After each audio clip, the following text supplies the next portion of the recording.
Well, good evening and welcome to the Seat Unique Stadium on what Gloucestershire cricket call their biggest day of the year outside any international that they may stage.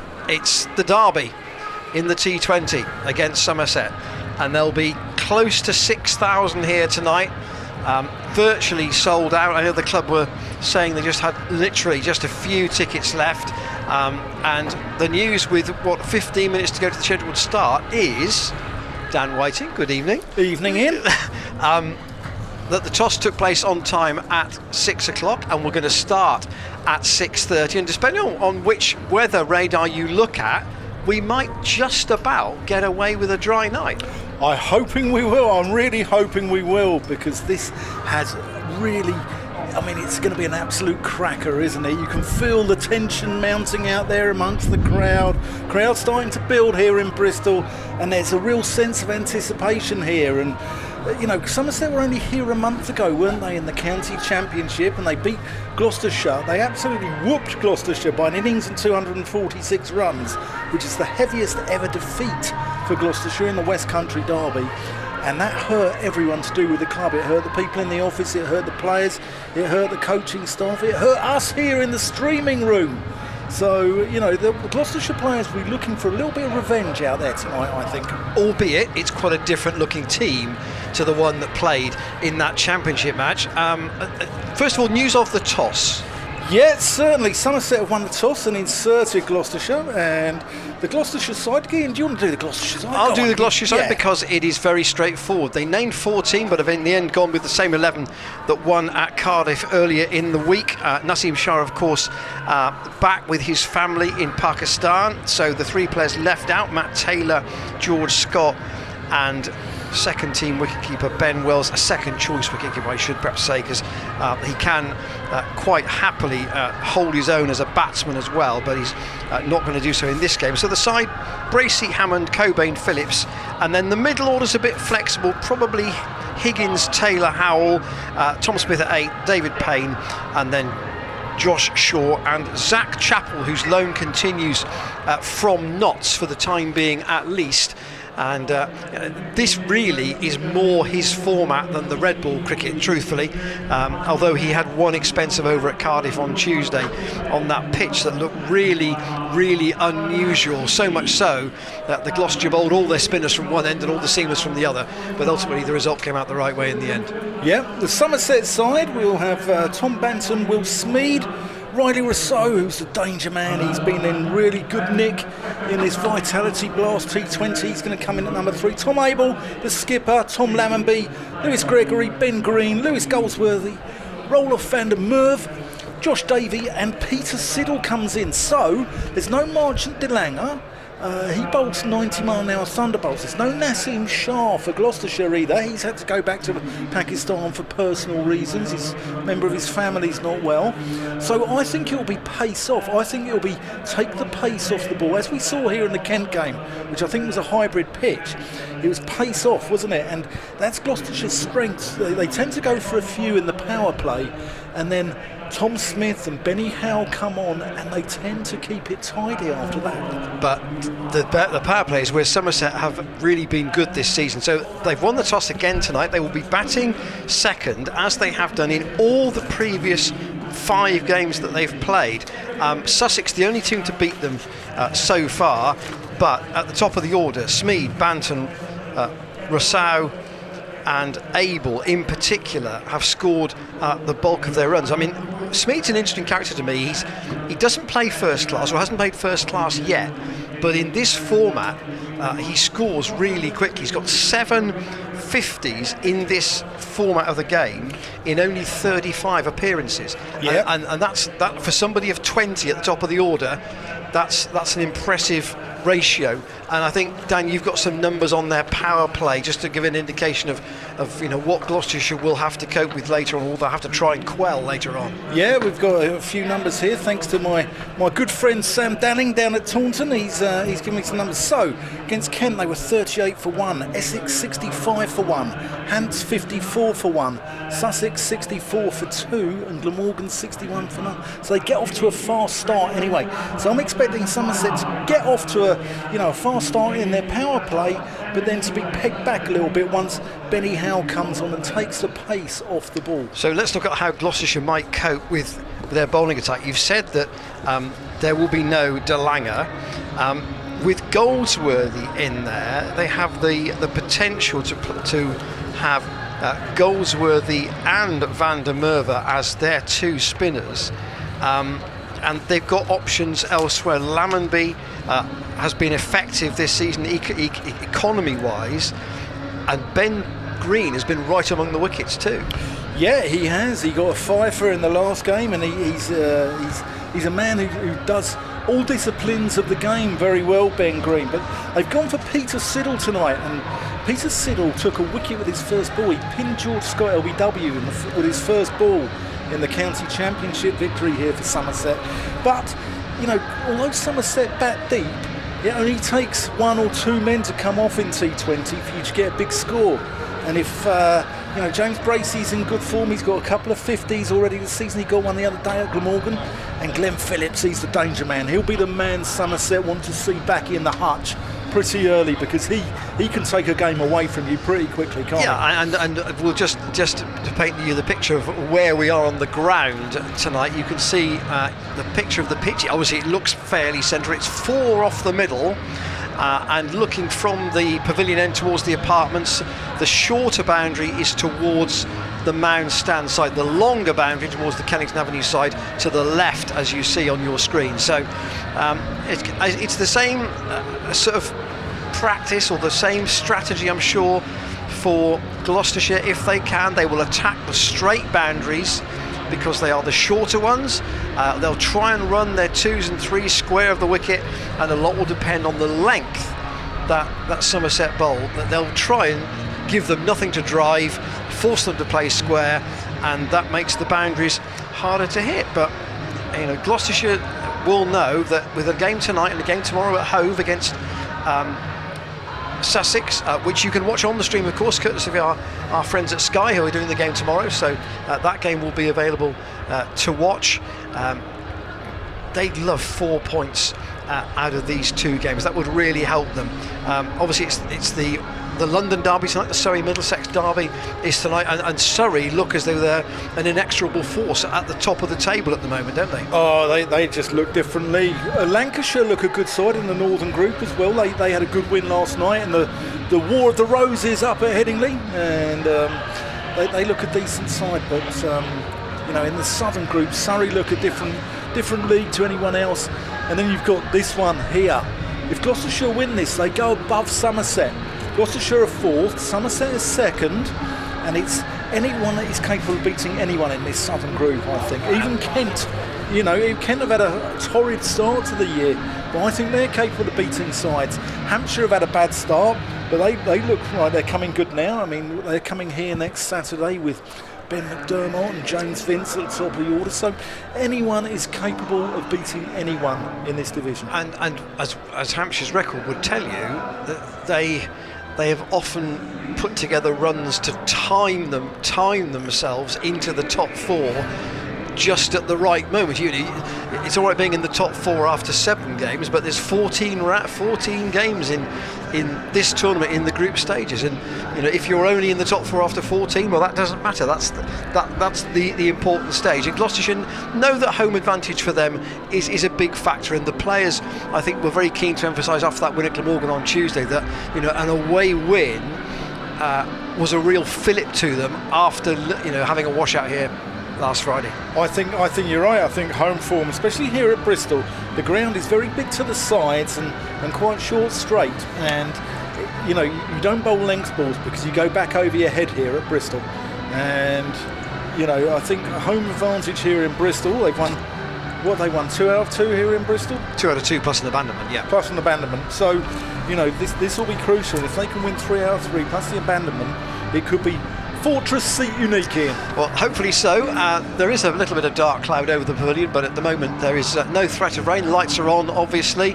Umpires tonight, Neil Mallander, obviously ex-Somerset in his playing days, but that's a long time ago. You won't thank me for saying that.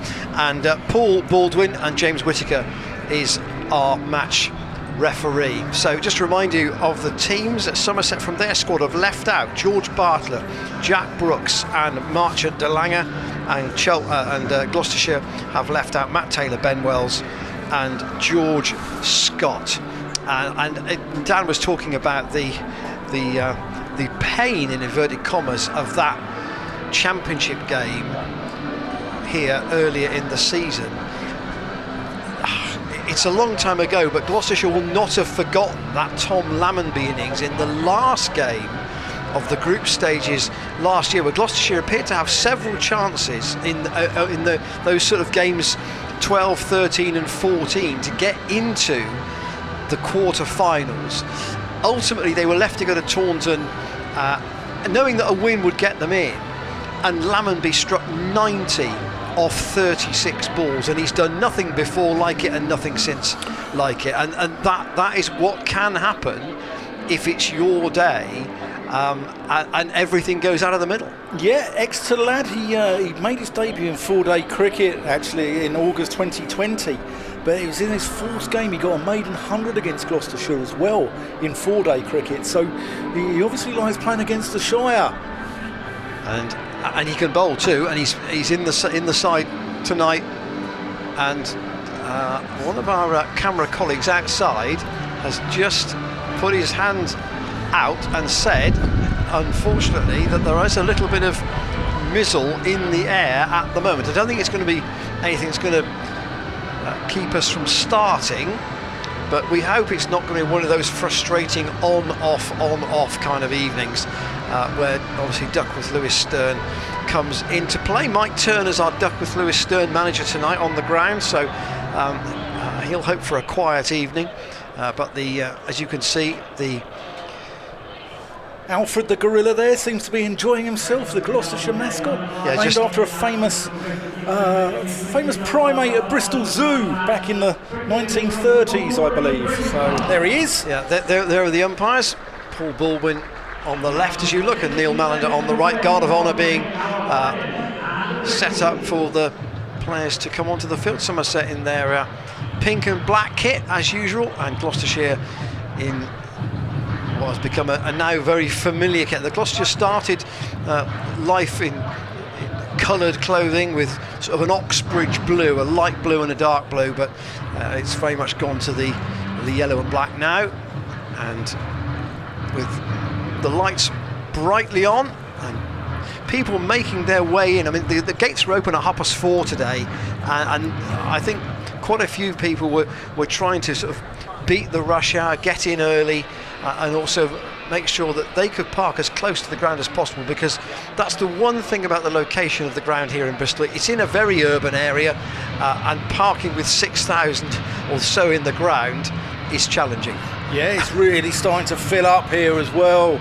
If we look at the stands down below us, there's a number of people in them. The mound stand's starting to fill up. There's people still streaming through the gates here as well. It's going to be a fantastic evening, and I can't wait. And if you're watching at home, welcome to everyone joining us from Somerset, from Gloucestershire, or from any other part of the world as well. And we'd like to get your questions into us, and we'll answer them in the interval. It's very hard to do that during T20 cricket, but if you can drop us a line to commentators at glosscc.co.uk, and we'll answer your questions as the teams come out. There's James Bracey and Miles Hammond who are going to open up, and Hammond likes to get on with it early, doesn't he? Reverse swept to 6, first ball of the game against Sussex, and he likes to put back to ball nice and early, and we're expecting Somerset to open up with Tom Lammonby. They've used him in the first over in T20 games, and I expect him to take the first over. And just to say, I mean, obviously Dan mentioned about watching at home. You can now listen to us on the ground as well. That's a new facility that the club has introduced. Earpieces can be acquired on the ground, and it's an option that you can now have. So if you want to have our audio commentary on the ground during the play, then you can do that as well as obviously watching on the stream as normal. And Dan got his hunch quite right. Tom Lammonby is going to open from this Ashley Down Road end. He's been economical this season. You start off with a slip, actually. Interesting. Lewis Gregory at just, slip. Yeah, just going into first slip there. Alongside keeper Banton. So Gloucestershire setting the target tonight for their old rivals. Here is Lammonby, first ball, and just going away off the seam and just pushed at by Hammond, but seeing how that was coming off this fresh pitch, it's not one that's been used before. Van der Merwe at mid-on rather, just flicking the ball back to Lammonby. Left arm over the wicket, not a very long approach. Hammond waits and pulls, and that's gone deep into the stand for 6 at mid-wicket. Didn't really pick that up absolutely out of the middle, but despite having a deep mid-wicket back there, really to give them no more than the single, it's a big hit from Hammond, and Dan's just looking into the distance at some of that cloud over the pavilion. Lammonby in again. Hammond again whips that, and that's 6 more. Same place, just a little bit squarer, and nothing out there that Tom Abel could do on the rope to stop that. That's 2 big hits from Hammond. He's picked that one up rather more cleanly than the first one. Oh, Miles Hammond, welcome to the game. First over here, and Hammond making a bit of a nonsense of Lammonby's figures so far. Let's that one go. That's a better length outside the off stump. Big away swing here from Lammonby, hooping it. It's that what were you rain pointing is at, coming Dan? in. The rain is coming in there. You can't see the hills now in the distance. There's like a mizzle in the air. That might make it difficult for Somerset. Depends how long that sticks around. Hammond pulls another short one. That's gone again over the infield. Has it gone all the way for 6? It has. It was low and flat, but that's gone away to sort of wide, long on, down in front of one of 2 of the fast food outlets in that corner of the ground. Yeah, the rain's starting to get literally only about 6 inches over the rope. The rain's starting to get a little bit heavier here, and this will be a wet ball for Somerset. Still in the first over, Lammonby's lost his run, but 18 for no wicket, and 3 shots over the rope from Miles Hammond in this first over. Lammonby again to bowl to him. Tries again, long and flat, and again he's found the stand, the mound stand. 4 sixes in the first over from Miles Hammond, and Gloucestershire 24 without loss, and Exhibit A of express start. Miles Hammond's on fire! What's going on? What is going on here? Ian Randall, have you ever seen anything like this? Well, he's attacked the shorter of the 2 boundaries, which is fortunate for Gloucestershire to have a left-hander to attack those boundaries, and probably the second of those 4 shots was probably the cleanest. The low flat one to long on only just cleared the rope. The last one was a bit of a flick really, but the one he really middled was the second one. But we're talking about Somerset having fast starts, getting 4 times. I think they've got over 50 in the power play. Lammonby before today was averaging 7 and over off his 11 overs. That's rather ruined that. Here's Gregory from the far end. Oh, it's Davey. It's Davey, sorry. Yeah, he's going to come around the wicket to the left-handed James Bracich. Cobs that one, back with a point. That's 4 runs. What a start this is from the hosts. 28 for none of 7 balls. This is a real statement from these 2 to try and really turn the pressure round on what has been a very much an informed Somerset so far this season. Yeah, and the ball will be getting wet as well, which won't please Tom Abel. Davey around the wicket, that's just off the pad, James Bracey. And all of a sudden, Tom Abel's got more on his plate here than any man from Somerset since King Alfred burnt the cakes. He's taken the slip out pretty smartish, suffice to say.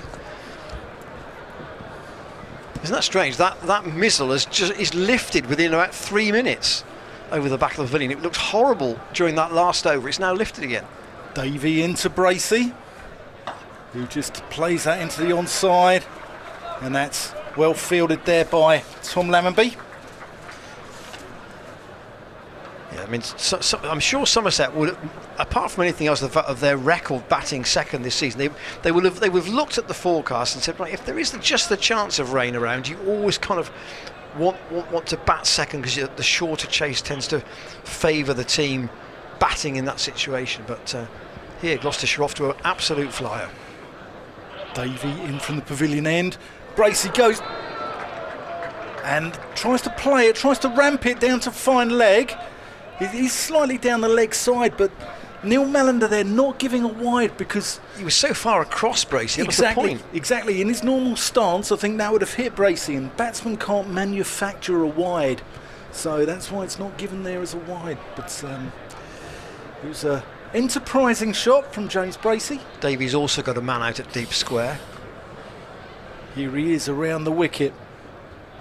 Bracey plays that into the onside, just scampers through for a single. Good work there by Tom Lammonby, sprawling across. Probably stopped two there actually. It was a single they took, but just got that into the gap. He's got a man at deep square, which I think that might be Roloff van der Merwe down there. And he's got a Peter Siddle down at third man. So Siddle is now coming up into the ring. It's Smead down out at deep square. He's just turned round. I like you, did wonder whether it was van der Merwe, but it's Smead just turned around. You could see his number. It's Smead now at deep square, and I think this is Goldsworthy down here at fine leg. So that's played out into the offside firmly from Miles Hammond, but a good sprawling stop. That completes the over. So 29 for none off 2 overs. What a flyer! What a flyer from Gloucestershire. Yeah, Hammond dominating the board after that striking first over, and unsurprisingly, Lammonby's only going to have the 1 over, and now the experience of Peter Siddle in his place. Wasn't involved in the campaign so far. This is his first appearance of the summer in this format, but bowled very well here in the championship game, and he's quite an experienced operator in this format of the game. He's got more than 120 over wickets in his life all around the globe. Doesn't give much room there to Bracey, but that's just nudged away to again Smead at the deep square leg boundary. On that side of the ground, it's really only if it's played firmly, it's really only a single. They won't be running many threes on that side, that's for sure. Yeah. In fact, they might struggle to run a 2. I'm expecting Siddle to bowl a leg stump line here. I don't think he'll allow Lammonby to swing. He won't allow Miles Hammond to swing his levers, will he? He won't allow him any room to get his arms free. Man out now at deep point for Hammond. Siddle. Hammond goes up to van der Merwe at mid-on, doesn't quite middle it, and yeah, already the players have got a rag or some kind of cloth to dry the ball. Van der Merwe's going to just tuck that into the back of his trousers. That rain's passed through now. You can see the hills are now in the distance. Yeah, it was one of those evenings where we hope it skates past us. Siddle appeals for an LBW there, and nothing from Paul Baldwin, our umpire. Again, pitched outside leg stump, I think. The idea from Hammond was to try and work it through the leg side. So just look at the field that Siddle has got. 3 saving 1 on the leg side and 1 out at deep square. 4 saving 1 on the offside and a man out at deep point. So it's a particularly with the longer boundaries square of the wicket. Pretty standard field for the Australian. Oh, it's a full toss. He's fired into the offside by Hammond. That's going to go all the way for 4. He picked the gap, and with only the one man out, would have been a long chase round for Lammonby. He couldn't reach it, and another boundary to Hammond, who's only dealing in boundaries at the moment. He's hit 4 sixes and a 4. Pure timing there from Miles Hammond, although it was a full toss. It was a bad ball in effect, but you still have to put them away, and put it away Miles Hammond did. On to 28 now. 34 for no wicket. This is the third over. Hammond doesn't middle that. That's gone straight to the man at deep backward square. He wanted to hit it further in front of square than that, I suspect. Got it off the inside half of the bat, and just a single, so the strike is rotated. We were watching these guys in the nets earlier in. They hit it so cleanly, don't they? They hit it so...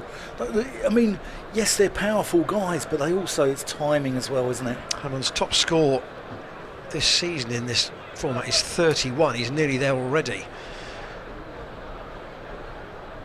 Siddle to Bracey now, and that's down the leg side. Probably a wide, yes, given as such by umpire Baldwin. I think, I mean, you and I were wandering around the ground earlier and talking about Somerset's record against Gloucestershire.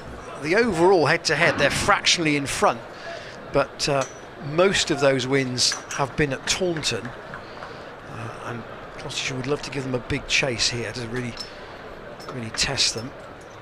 Siddle past umpire Baldwin. Bracey, again inside half of the bat, but it's gone all the way out to deep square. Again, they'll pick up one more, a tidy over from Siddle, unsurprisingly.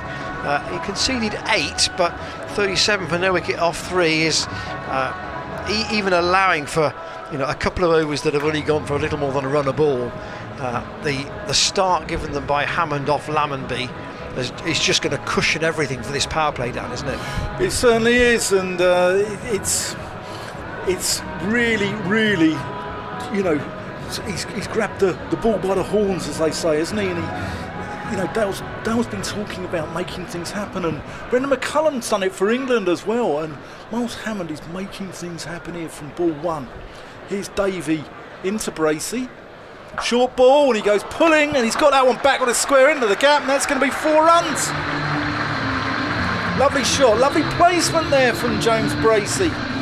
He's been a lot more circumspect. He's only on 7, or he's on 11 now, but he's been the quieter of the two, but you'd have to be a lot quieter than Miles Hammond after that blistering start.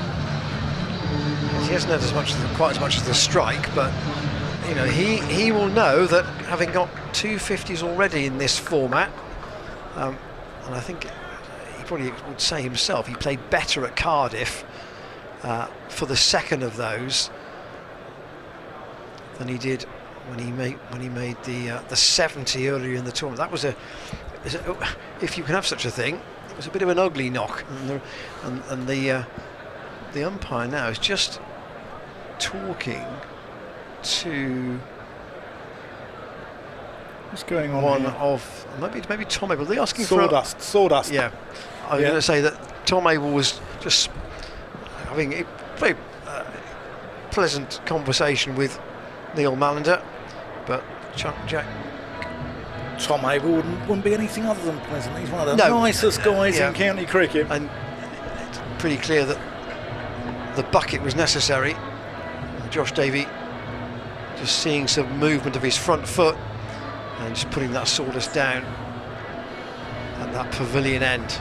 So Gloucestershire put in 41 without loss in the 4th, and with Hammond in particular away to an express train start with 4 sixes in Lammonby's opening over, all to the leg side, 3 of them into the mound stand, and 1 of them away down to long on. To be fair, it's quite a short boundary down by the practice nets on that side of the ground, but you've still got to give it a bit of a tap to get there, haven't you? Yeah, well, it's only 3.1 overs. Gloucestershire, you're going with 13 and over, and if you keep that run rate up, It's going to be very, very difficult to get that. They'll be thinking, right, can we get from here, can we get to a score starting with a 2? Here's Davey around the wicket again. Bracey plays him out to point.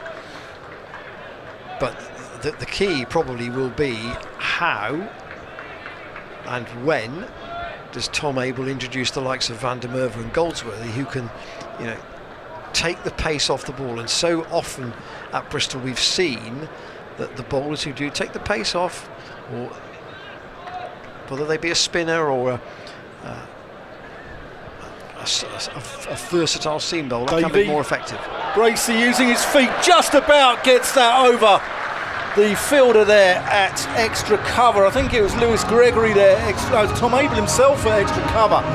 Just goes over his head. And it goes away for 4 runs, but he wasn't far away there. Away from Tom Abel, who took that brilliant catch here in the county championship game, running over his head. Score moves on to 45.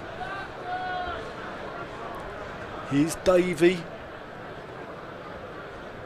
Bracey goes ramping, misses it, goes through into the gloves of Tom Banton. No run. He's tried that a couple of times, hasn't he? And he stepped inside one and missed it, and he stepped, in a sense, outside one and missed it. Perhaps the next time he mightn't try to use that shot at all. Here's a second look at it. Yeah, he's sort of stayed where he was in the end, actually. Yeah. Josh Davey, born in Aberdeen, ex-Middlesex. Here he comes. And Bracey gets an inside edge. They scamper through for a single, and the score moves on to 46. Davies, he took 5 for 9 in the game for Scotland against Afghanistan years ago when he was just 19. He's been around a long time. He's a good, experienced pro in all forms of the game. And he's a well-respected cricketer and very popular with his teammates. Hammond hasn't seen much of Davey. Yeah, last baldy over. Here he comes to Miles Hammond. And Hammond gets that one, and that's caught. Short third man, Peter Siddle. That's the end of Miles Hammond for a rather rapid 29. 46 for 1. That's the end of the 4th over. And there is the frustration of Miles Hammond in a way. Still short of his highest score in the tournament this season. It was a straightforward catch for Siddle, but 4 sixes in the first over gave the team a tremendous start, and then couldn't build on it after that. And Hammond departs to be replaced by Ian Cobain at number 3, and here is somebody who has done really well for Gloucestershire over the years, but this season he needs a score. He hasn't got a start yet really in any of his innings. He's the club's leading scorer in this format of the game. He's had a real sort of Indian summer, if you like, to his career playing T20, and now really needs to press home all that experience, all that knowledge that he's gained. This is his 150th T20 appearance of his career tonight, and he'd love to mark it with a big total. Siddle to start the 5th over, and that's again in the air, this time by Bracey. It will go away, 1 bounce, 2 bounces, and over the rope for 4 on the man stand side. The 50 is up for Gloucestershire in the 5th over, so they're certainly out of the blocks quickly here. And he's a 20 banana man a day, isn't he, Siddle? So he's probably had as many T20s as he's had bananas this week. Left-handed Bracey waits for a slower ball, and he will pinch the single to get Cobain on strike. So we go into the left-hand, right-hand combination now for Gloucestershire. In fact, probably rather a contrast when you consider that they could have had in the Championship Marcus Harris, Chris Dent, Graham Van Buren, all these left-handers in the T20 team. The 2 left-handers are both at the top of the order, and now it's right-handers all the way. Yeah, including Glenn Phillips in next, who played a wonderful innings the other night. 4 on the offside for Cobain. Ooh, that's a decent ball from Siddle. It's always when you're out of form, isn't it, that you get the good seeds like that, the seed of doom.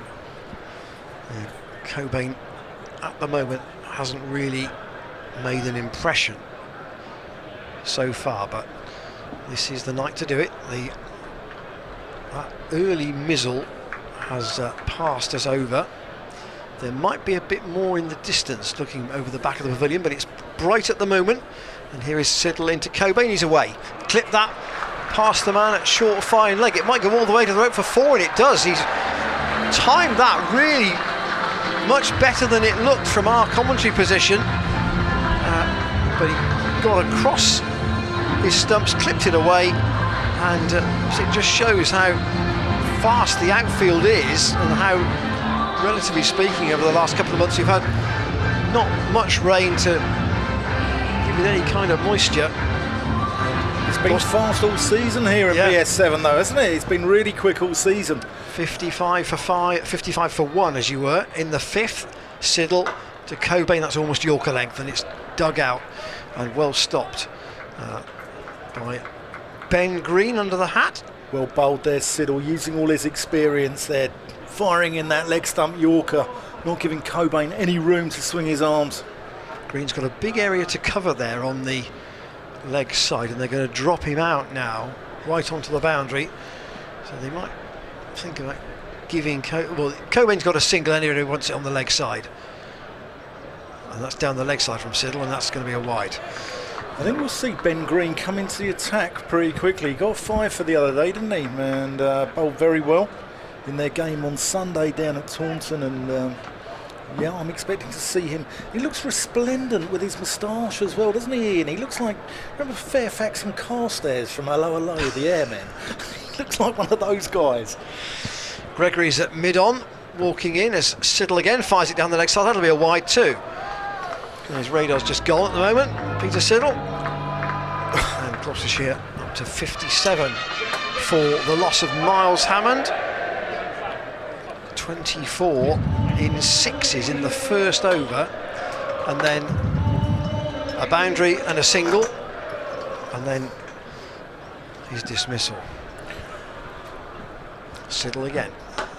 Cobain punches that up towards Goldsworthy. It's gone through him and it's gone all the way to the straight boundary for 4. Well, Dan was praising Goldsworthy in our chat about 5:30 for his fielding, but perhaps that indicates how slippery the ball is out there, and that mizzle is coming back in again. In fact, so much that the umpires are taking the players off.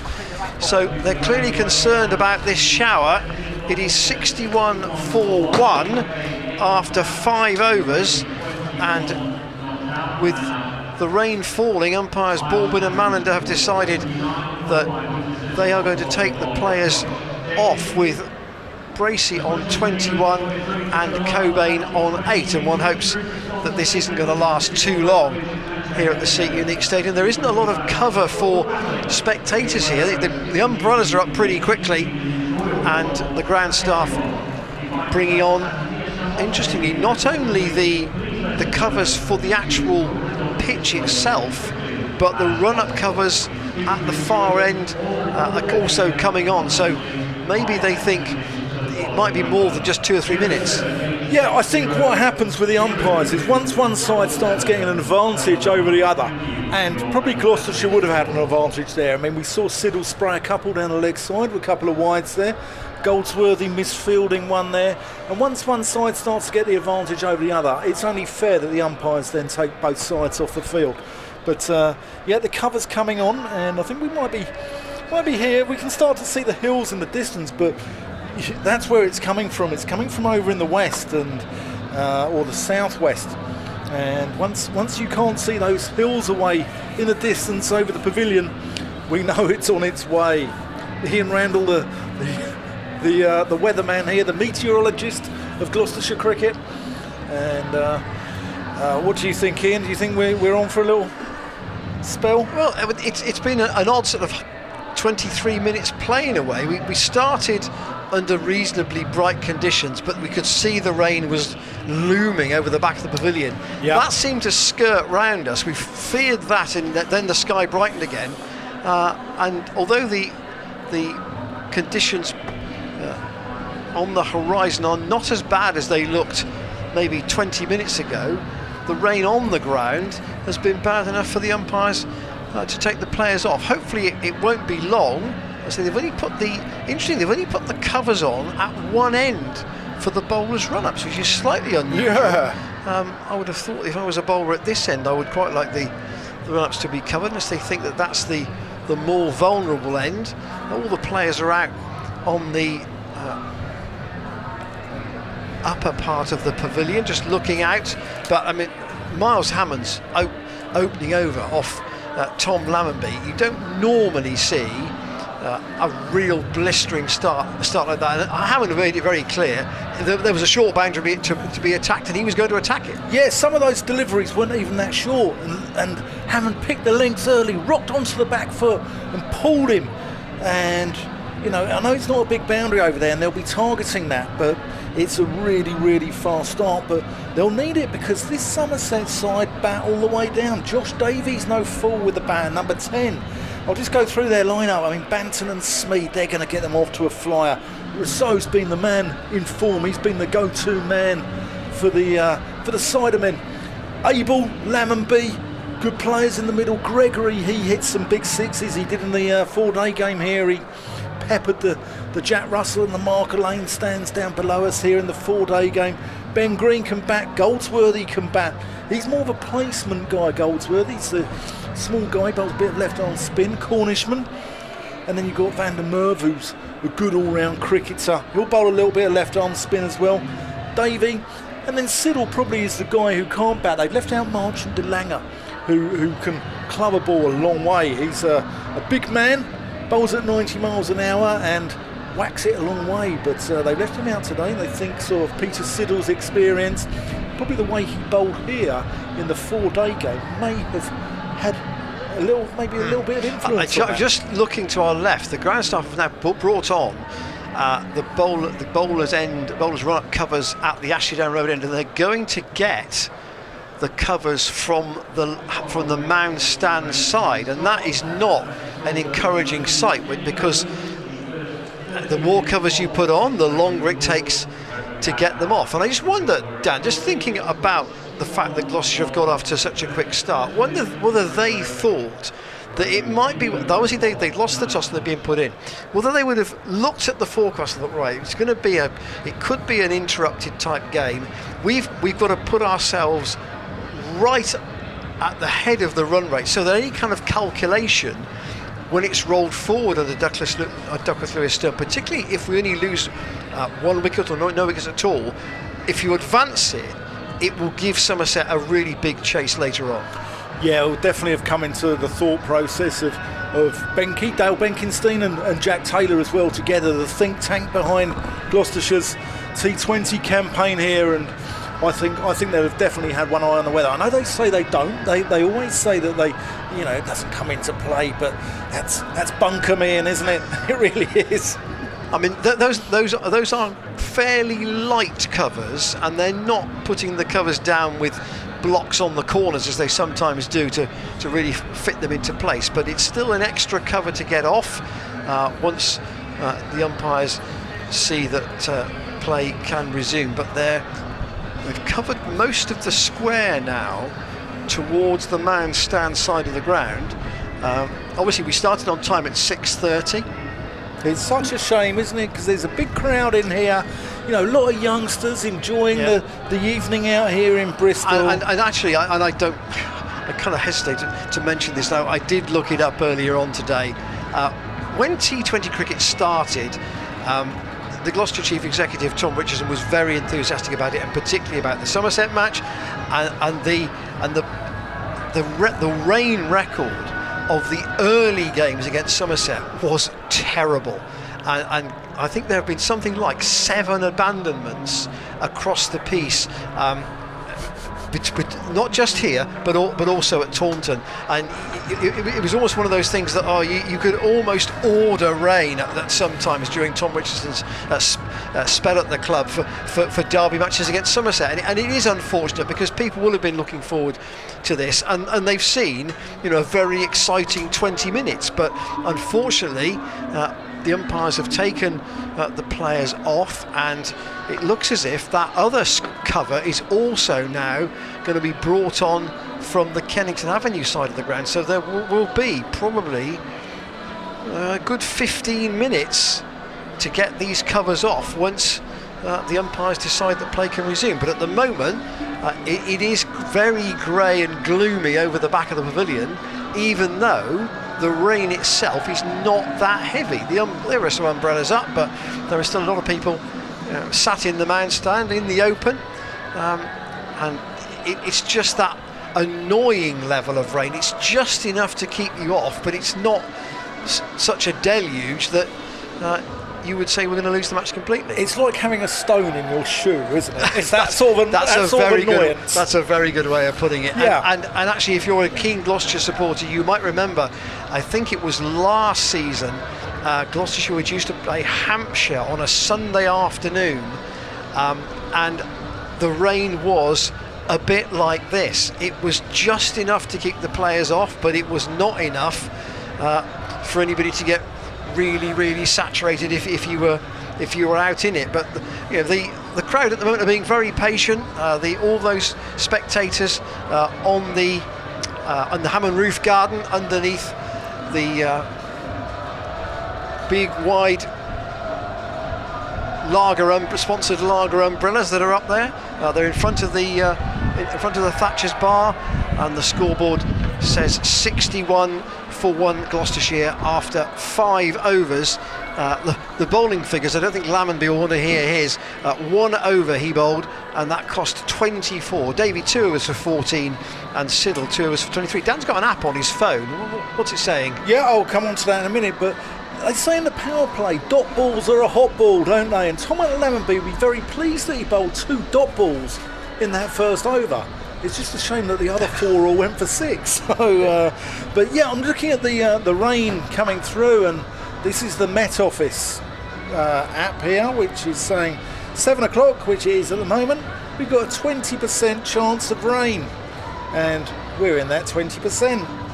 It says at 8 o'clock, 50%, but I wonder if this is the 50% coming forward a little bit, because it's now sort of getting better and better. The rain's coming earlier, so I think it might get better and better, and I think this might be possibly a good toss to lose. Well, Gloucestershire 61-1 after 5. A reminder, of course, that the umpires will factor this in terms of calculations. The last time we can start a 5 over game is at 2 minutes. Well, I think it's about 5 minutes to 9. It depends on exactly how much allowance there is for other issues during the match, but give or take 5 minutes to 9 is the last time you can start a 5 over game. So you kind of work it back from that. There will be, as the longer this rain hangs about, the more overs we will lose across the match. But at the moment, Gloucestershire could have done no more in the 5 overs we've had than to really put a big score. If they'd have been 20 for 2, Somerset would have been in the box seat here, because they'd have had a low score in the power play. They'd been 2 wickets down, but to have a big score with just Hammond out, as I say, if you compute that forward, and our good friend Mike Turner will be looking at his DLS charts at the moment, I think, to see what this might give us later. But as things stand, there is no immediate prospect of a resumption. The ground staff are out in the middle with the covers on a good part of the square. The bowlers run ups and the pitch, of course, and I think that even if the umpires were to appear now, and they're not doing so, then you would be talking about probably a good 15 minutes before play would get back underway. Yeah, at least there's a little bit of wind tonight, isn't there, to take the rain away. You see the flags in the distance there are fluttering with gusto. and with gust and gusto. So no, I think it's a very different scenario to last Friday, the game against Essex, which was the rain had set in and you knew really that there was no prospect of play. But I think we'll be back on soon. We're just going to take a quick break, aren't we, Ian? And we'll leave you to it. Let us know any questions you've got. Whack them through to us, commentators at glosscc.co.uk. And just while you're doing that, Ian Randall will answer them all. Yeah, yes, indeed, I will. Just to give you an update on the weather and indeed the play elsewhere. In the London derby, a 79-2 in the 9th over against Middlesex, who seemed to be a bit of a brick wall with their form recently. That obviously in the South Group, and in the other match in the South Group tonight, Hampshire are playing Essex. Hampshire, they've just started their 7 o'clock start. Hampshire 6 without loss in the first over. The matches in the North Group at Northampton and between Leicestershire and Derbyshire are also underway. So at the moment we're the only ground affected by the rain. Hopefully that will not be the case for the whole of the evening. Last Friday was so frustrating on that score because everybody else played and we here at the Seat Stadium did not, but we hope for more cricket shortly. But meanwhile, I'll leave you with the picture of what's going on out in the middle, with Gloucestershire having raced away to 61 for 1. Miles Hammond the man out for 29, and we're now in the hands of umpires Mallender and Baldwin, and as soon as we get any further news regarding a resumption, we'll be back with you.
Well, welcome back to the Seat Unique Stadium. It's 20 minutes to 9. We've had no cricket since just after 10 minutes to 7 because of rain. If you've seen the pictures on the stream, you'll know the ground staff have been working pretty hard since it stopped to get the ground ready. And as the ticker at the top of the screen says, we are now down to a 10 overs per side match. So Gloucestershire 61 for 1 after 5 overs. They'll have another 5 overs to bat, and then under DLS the chase for Somerset will be adjusted depending on how many wickets Gloucestershire lose in particular. And Dan Whiting, the important thing to bear in mind here is that Davey and Siddle have both bowled 2 overs, and our understanding is that they can't bowl again because it's 2 overs per bowler only. That's right, they can't bowl again, so it's going to be very interesting to see how. I mean, Gloucestershire are just going to try and whack everything, aren't they, from now on? I mean, this is how it's going to go. Just quickly, before the players come out, we've had a lovely email actually from a lady called Sarah, who said, "Thanks gents for the uplifting commentary during this soggy game. Can we have a shout out to the boys and girls from Thornbury Cricket Club who are guard of honour this evening?" And she's a proud mum who's watching live at home, and she hopes her son Freddie Vaughan will get to bowl one day for Gloucestershire County Cricket Club. Lovely.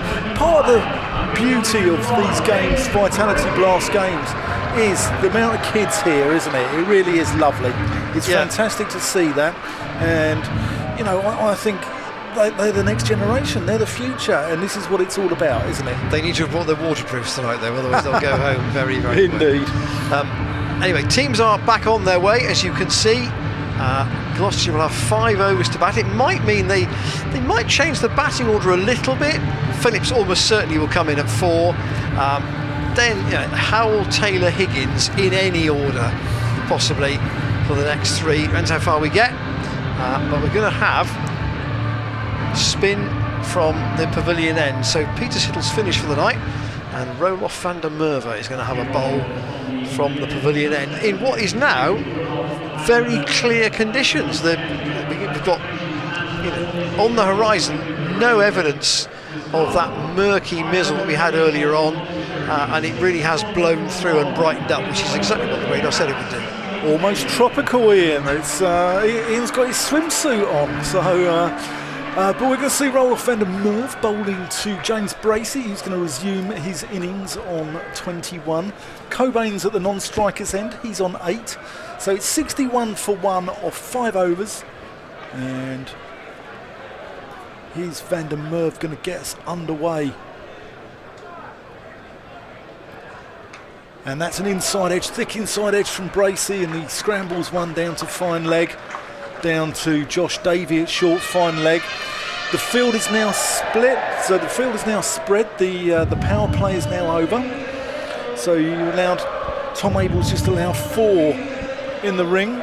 So he's got Peter Siddle at short third man, Josh Davey at short fine leg, and then he's got a man just back with a square on the leg side, and a mid wicket there. He's got a long on, a deep mid-wicket, and he's got a man on the offside at deep cover. Van der Merwe comes in to Cobain, who slaps that out to the aforementioned man at deep cover. That's Lammonby, who throws it in about 3 bounces on the floor and is told to get the ball up in the air by Tom Banton, because Somerset do not want to be bowling with a wet ball. Disciplines are very, very important here. Banton's emphasised the message there. Yeah, disciplines are hugely important here. They don't want to be giving away too many wides, or even worse, a no ball. And with a free hit with it, here's van der Merwe. He's coming around the wicket to Bracey, and that's up in the air, and that's going to be out, and it is. That's caught there by Riley Rousseau coming in from the deep cover boundary, and that's the end of James Bracey for 22. I mean, everything must go now. It's like the sale you see for those furniture adverts just after Christmas, isn't it? Everything must go, and James Bracey just having a dip there, and is caught out on the cover boundary. So that's 63 for 2. This could be a real clatter here over these 5 overs, but Gloucestershire's got to be a little bit careful. Obviously the score will be adjusted, but if they could get somewhere around 10 runs and over without losing too many wickets, then the score advances further from where they finish in terms of the Somerset chase. What they wouldn't want to do probably is to get to something, is to score, I'm making this up now, 40 for 5. Yeah. Where the advancement of the DLS adjustment would be that much shorter. But here's a man who can accelerate the rate if he gets his eye in. I mean, he's done this so much, having got to say 15 overs and 30 not out, and then really made a difference in the last 5 or 6 overs of an ordinary innings. He's just got to go at it from ball 1. Yeah, what a player, Glenn Phillips. He's about to face his first delivery from Van der Merwe, who hits that one firmly back at Van der Merwe, who gets that on the ankle, and that stung a little bit. But he won't show it. I think Gloucestershire would have taken a 5-over game, because the DLS score would have been 76 that Somerset had to chase, and that is a very, very imposing total of just 5 overs. So I think Gloucestershire would have taken a 5-over game, and what do you think they'd be wanting here? Off 10 overs, 100? Oh, easily, yeah. 110 perhaps? Yeah, 110 is what they'd be looking for probably. And beyond if they can. Just to delay while Van der Merwe attends to his ankle, and that's a full toss which Phillips whacks firmly out to Lamb B at deep extra cover, and that time he does throw it in straight into the gloves of Tom Bantam, which will please not. Just one thing we ought to just clarify: when Somerset come to bat, their power play will be 3 overs. So Gloucestershire, in a sense, have had a slight advantage power play wise. They would have had 5 out of 10 rather than Somerset, who will have 3 out of 10. It's a very good point, Ian. Actually, I hadn't thought of that. Glad to be of service, just occasionally. Van der Merwe from the pavilion end. Cobain whacks that one out to long off. 1 run. That's a good over. He's tidy, Van der Merwe. He's the go-to man. He's in Tom Abel's insurance policy, isn't he? Only 4 singles off it. Yeah, it's a really good over. In the context of a shortened game, it's outstanding. So I wonder whether they'll use Goldsworthy now from this end, and they are. So they've got the 2 they could bowl 4 of these 5 overs from the spinners, which is an interesting situation for them. Yeah, and Somerset will go for this all the way, because I mean, they as we said earlier, they bat deep, don't they? They go all the way down. I mean, even Peter Siddle at number 11 is, he's probably the only real tail ender. Josh Davey can bat, and he's going to bat 10, and he's a dangerous customer. So Goldsworthy also slow left arm, and he's got a man out at long on, but he won't reach that, because that's going to go many a row back into the stands for 6, and Ian Cobain deciding that had to go from Goldsworthy. Yes, Van der Merwe is out on this boundary, but that was a long way beyond him. He had a man also out at club players would call cow corner as well, but another could do anything other than watch that. Goldsworthy to Cobain again, around the wicket, and he's got inside that, and he's going to be caught out at deep cover, and it's Rosso again, a second catch for the South African, and Cobain perishes once again cheaply, but this time I think much less of an issue with him attacking. Gloucestershire have to do this, and he got inside that, and Rosso again with safe hands out in front of the man stand. Gloucestershire 71 for 3. You've got to be a little bit careful here.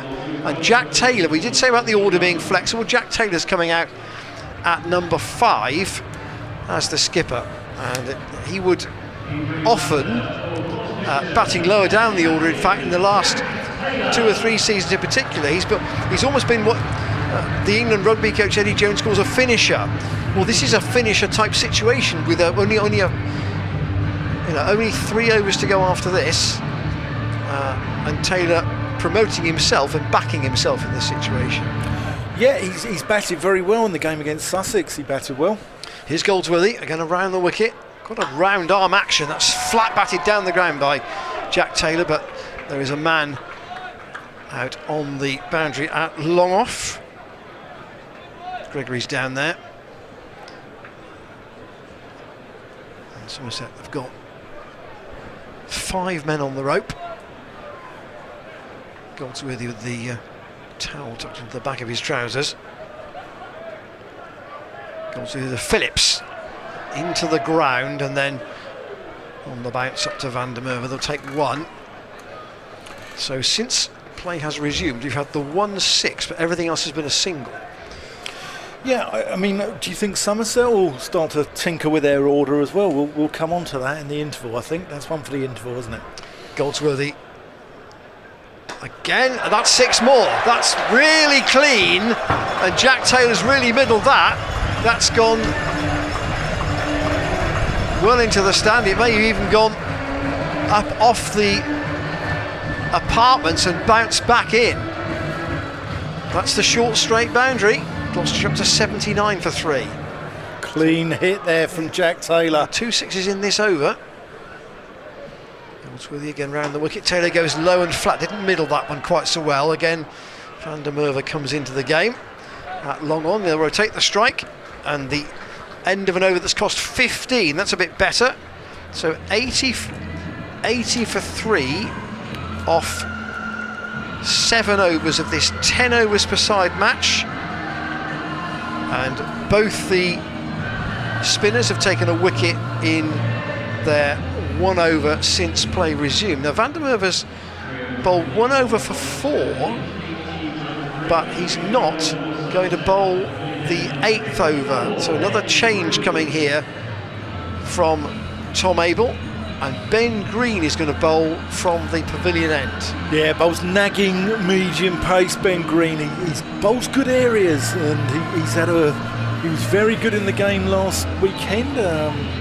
Somerset won last Sunday. I wonder whether he might leave Van der Merwe for the last over from that end. We'll see. Let's say Goldsworthy, having bowled 1 over for 15, might not get another one. But Banton's going to call for the protective headgear. He's going to... Oh, maybe he's changed his mind. Yeah, it's Van der Merwe. He's going to be... I thought that Green was going to continue then, but in fact it's going to be Van der Merwe to continue. Yep. Roll off Erasmus Van der Merwe.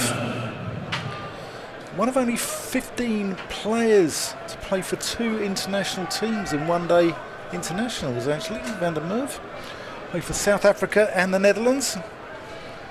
Here he comes in to Jack Taylor, who plays that out to deep mid-wicket, and he's just going to get a single. A few Somerset fans here. There's pigs in blankets.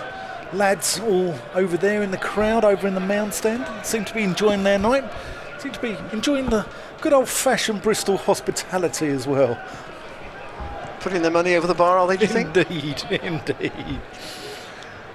Van der Merwe in. And that's played straight down the ground. That could be 4 runs. That is. That by 6. The long off and long on. And that is an excellent shot there from Glenn Phillips. These are the 2 Gloucestershire will really want in at the moment, won't they? They're probably the 2 of the cleanest hitters in the side, in Jack Taylor and Glenn Phillips. I know there's only 2 overs to go after this, but these are probably the 2 most destructive. If they can bat through these 2, they could do some real damage. I said 110, north of 110, didn't I? So that's 25 from here.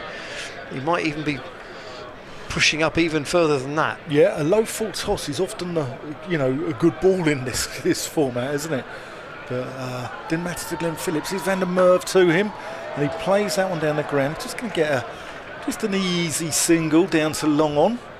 Rotates the strike. So that's 86 for 3 of 7.3. Van der Merwe is trying to dry the ball after every ball here, and it does show that how many times have you played played in a club game and someone said it's like bowling with a bar of soap. It probably is out there at the moment. I bet it is. But he's a man who's been around the block, Van der Merwe. Here he comes in. Jack Taylor plays it out to deep cover. They're going to take on two. They're going to take on Lammonby. Yeah, they're going to get it easily. It's a good stop, though, from Lammonby out there. Throws it in. It's a long boundary out there, so even if Lammonby had picked that up clean, there's still probably one on the throw. One of this trinity of Toms at the top of the order. Tom Lammonby, Tom Banton, Tom Abel. But Van der Merwe, they often use him in white ball cricket to open the bowling. They did last year, didn't they? Especially, they got to the final of the T20, Vitality Blast T20, where they just lost out to Kent. A good side in all formats, Somerset. Here's Van der Merwe to Taylor. Darts it into his leg stump, who dances away outside his leg stump and plays that out to deep extra cover. Yeah, Lammonby had come in there probably 15 yards, and because the pace of the shot, they wanted two, but it was only ever probably a 1.5, and the last thing you want is a run out. Good contest this. Van der Merwe, cat and mouse. Batsman dancing around his crease. Is he going to go inside? Is he going to go offside and try and put Van der Merwe into the... He's only conceded 13 off an over and 5 balls, which is a very good effort in this situation. Excellent, excellent stuff from Roelof Van der Merwe. Here he is, last ball of the over. Phillips whacks out to long on. It's just going to be one though, the fielder. Straight one bounce into his hands. That completes the over. That's 90 for 3 off 7 overs. So 2 overs to go. Sorry, off 8 overs. 2 overs to go. And that's excellent. That's 10 off that over from Van der Merwe. And that's 15, 16 off his 2 overs, and he'll be very pleased with that. Sorry, 14 off his 2 overs, and he'll be very, very pleased with that. Yeah, so done a good job for Tom Abel. Yeah, looks like Lewis Gregory is going to bowl the last over from this Ashley Down Road end. 2 minutes to 9. We've got a 10 over game here at the Seat Unique Stadium tonight because of an interruption for rain. Kept us off the field for nearly 2 hours.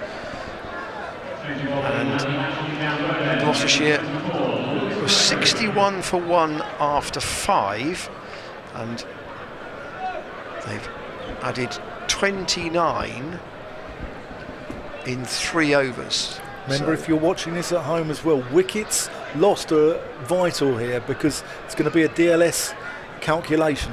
Yeah, so 3 down would not be a disaster. They wouldn't want us to lose another 3 in the last 2 overs. Gregory in here, very short, almost a tennis ball bouncer, and he tries to be hooked. And that's the one for the over, says umpire Baldwin. Gregory stumbles to his feet. And whether they might go call for some more sawdust here. Here's a second look at that. Oh, nasty. He's all right, though.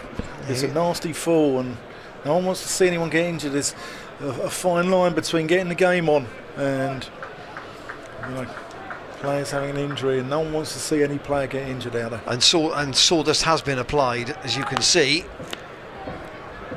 Van der Merwe doing the duty there, so that Gregory's got a bit more secure footing. It's a messy job, that, isn't it? Oh. Pile of sawdust disturbed. Gregory in again. Oh, that's gone a mile into the air. Now, is that one that Banton can take? He's got a lot of ground to make up. He should get there, and he does. He's gone probably 30 yards to his left there, Tom Banton, but he had the gloves.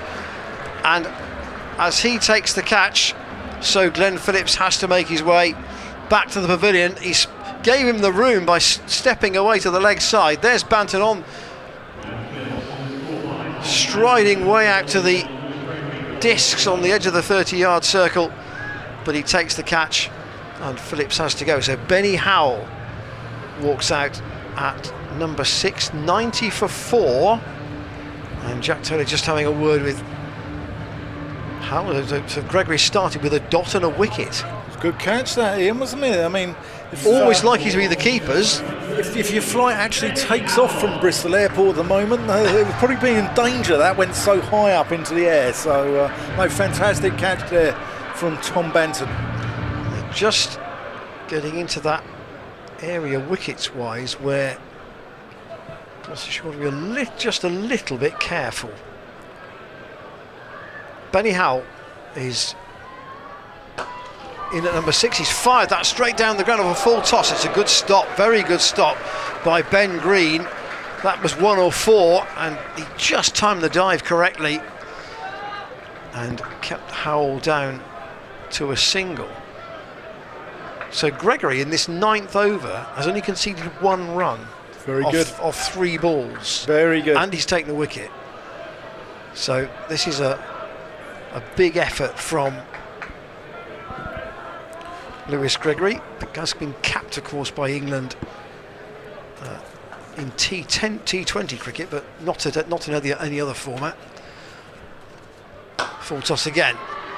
Hammered straight down the ground, straight to Van der Merwe by Jack Taylor. And Howell ruined his bat with that first shot, so he's asked for another one. Yeah, he's a good cricketer, Lewis Gregory. You can see why he's been around the world in T20 cricket. He's played for Rangpur Rangers out in Bangladesh, Islamabad United, Karachi Kings, Peshawar Zalmi, and he's also played for the Brisbane Heats as well and the Trent Rockets in the 100, so you can see why he's a man in demand. 92 for 4, last but 1 over.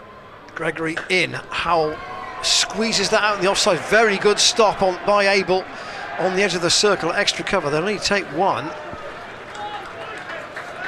and the Somerset supporters will give Gregory a massive cheer if he can keep the lid on this over. Gloucestershire have only taken 3 singles off it at the moment. There's only 1 ball left. Could be a really key over for the visitors from down the M5.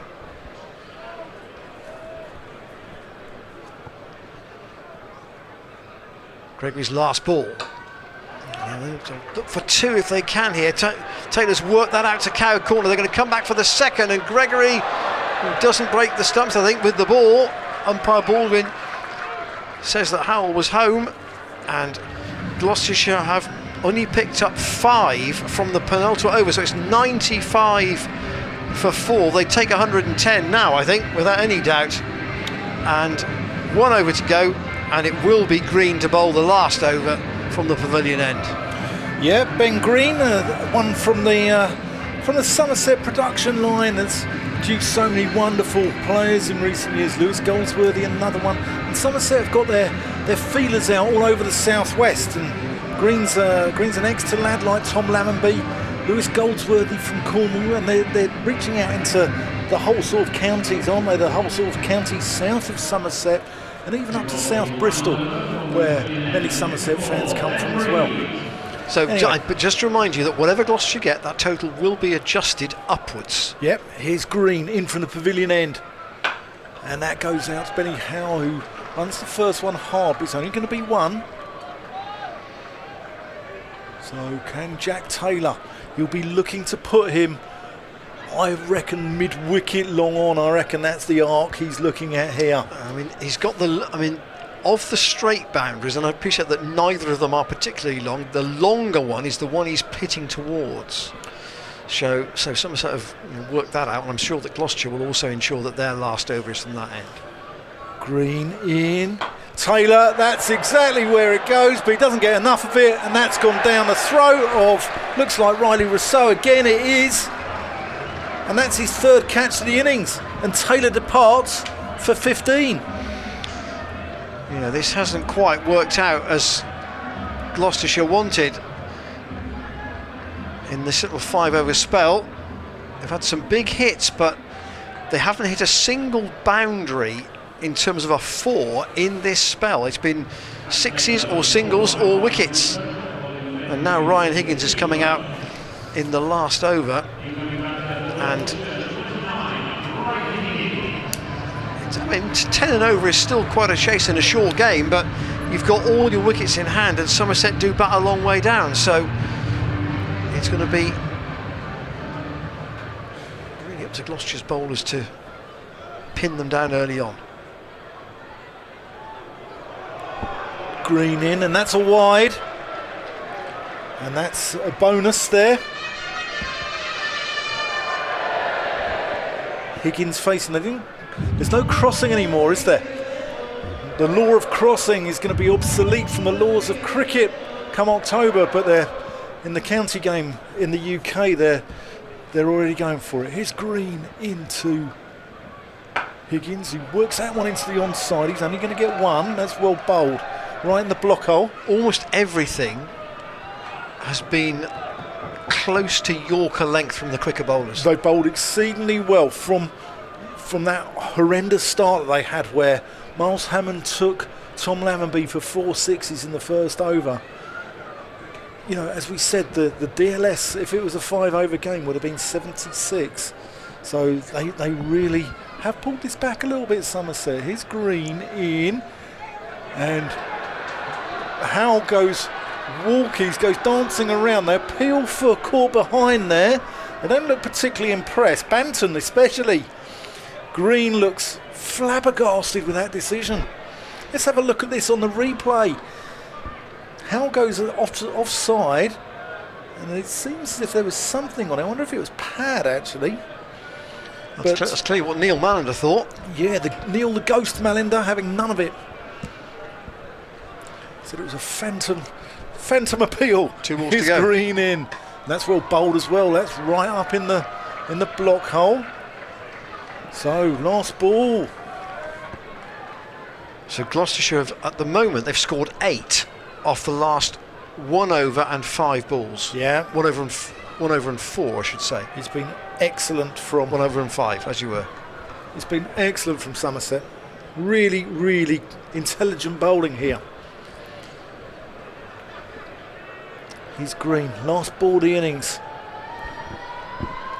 And that's gone straight back down the ground. He's only going to get one. Higgins, they're looking for 2. They take it on. Higgins is coming back, and they managed to scamper 2. So 101 for 5 after 10 overs. As Ian Randall has pointed out, we will get that adjusted due to the Duckworth, or DLS, used to be the Duckworth-Lewis Stern. So it will be an adjusted figure, and we'll be letting you know what that figure is as soon as we know it. So 40 for 4 was the net score on that second lot of 5 overs. And I think Somerset would be probably the happier of the 2 teams out of that. There was an over that cost 15 in there as well. So in fact, you put it a different way, the last 3 only cost 21. So Somerset really pegged that back, really thanks to Van der Merwe, who bowled 2 overs for 14, Gregory, who bowled 1 over for 5 and a wicket, and Green, who bowled 1 over for 6 and a wicket. So I think Somerset have really dragged that back. The full Gloucestershire card, I'm not sure whether James can give us the card, otherwise I shall just give you the full details of it. The graphic will appear on the screen in a moment, but I'd say the 101 will be adjusted upwards, and Somerset will have 10 overs to chase the revised total. There is the card in full. Good start from Hammond in particular, with those 4 sixes in Lammonby's over. Bracey was the first of the batsmen to perish in the chase after the rain, and as you can see, Riley Rousseau with 3 catches in the deep, all in front of the mound stand, and Glenn Phillips also going to Gregory in his over. So 10 overs will be the Somerset duration of their chase, and we'll bring you the adjusted figure for the DLS as soon as we have it. The full bowling figures for Somerset: Lammonby bowled the first over that went for 24, Davey 2 overs, 1 for 14, Siddle 2 overs for 23, Van der Merwe 2 overs, 1 over, 2 overs, 1 for 14, Goldsworthy 1 over, 1 for 15, Gregory 1 over, 1 for 5, and Ben Green 1 over 1 for 6. The target is 112 for Somerset to win. So the target 112 for Somerset to win the match. That is adjusted through DLS because of the interruption for the Gloucestershire innings. A reminder, they have a 3 over power play, and the simple maths, of course, is that Gloucestershire have a maximum of 2 overs for 5 of their bowlers or more if they choose. I think I could pick 3 of those bowlers, Dan. Payne, Smith and Howell. Higgins probably would be favourite to bowl 2 beyond that, but it's an evening where you've got to be flexible. I'm sure that Jack Taylor may take it almost an over at a time. Glenn Phillips might come into it again here, perhaps. Yeah, definitely. I mean, Jack Taylor's been very good. He used 8 bowlers the other night at Glamorgan, and he rotates his bowlers very well, very intelligently, and I'm expecting that tonight. And I'm sure David Payne will start us off, but Gloucestershire's strength has been taking pace off the ball. Benny Howe comes on and Tom Smith comes on, and they almost strangle it in the middle, sort of in those middle overs, don't they, in a normal T20 game. And I know that Phillips was signed ostensibly as a wicket keeper, but everybody knew that he does bowl a little bit of off spin. Yeah, and he has proved both last year and this that he's not the worst option to have as an extra, but almost a bonus bowler in your side. Yeah, I mean, and Somerset have got some real power hitters there. You look at Smeed and Banton at the top of the order; they're really dangerous youngsters. Riley Rousseau is the man you want out, though, isn't he? Because he can take a game away from you in a matter of balls. Tom Abel's a good, solid cricketer, knows his way around the game. Tom Lammonby's decent. Lewis Gregory is a big power hitter, and I'm wondering if Somerset will tinker with their order a little bit as well, in the way Gloucestershire did, because it's a shortened game. I'm wondering if like Gregory might be promoted possibly above Lammonby, maybe.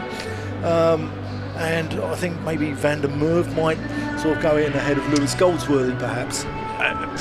We'll see. Time will tell. All things are possible. Just to back you up about Riley Rousseau, he's got 278 runs in this tournament already. He's got a highest score of 81 not out, and he's made 3 50s in 5 games. He is definitely the man in form. Yeah, and again, you can see why he's been a man, sort of in demand on the T20 circuit. He's gone all around the world, played at clubs like Quetta Gladiators out in Pakistan, in the Bangladesh Premier League as well. And he's played 50 T20 internationals for South Africa. And he's got a strike rate. He strikes at close to 140. And anyone who's around that 140 mark is a dangerous customer. So we're just waiting for the last bit of light rolling to be done, as you can see by one of the ground staff. Gloucestershire players getting ready to come out again. A reminder that tomorrow's game is at Hove. It will be live on the stream with I don't know if my eyesight's failing me in, but that looks like Alfred the Gorilla leading them out there, not the mascot. You can watch the game live on our friends from Sky tomorrow.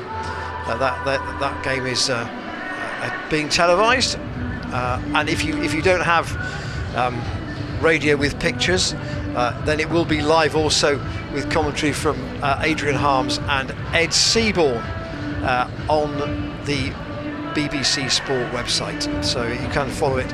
A couple of ways of following the game at Hove tomorrow. And then, of course, we go back to 4-day cricket with the trip. Fortunately, this is how this has worked out. Gloucester go from Hove to Canterbury, which is not the longest Saturday journey before a 4-day game. Still quite awkward to get across that part of the world, though. But it's not as bad as being at Durham, for example. No.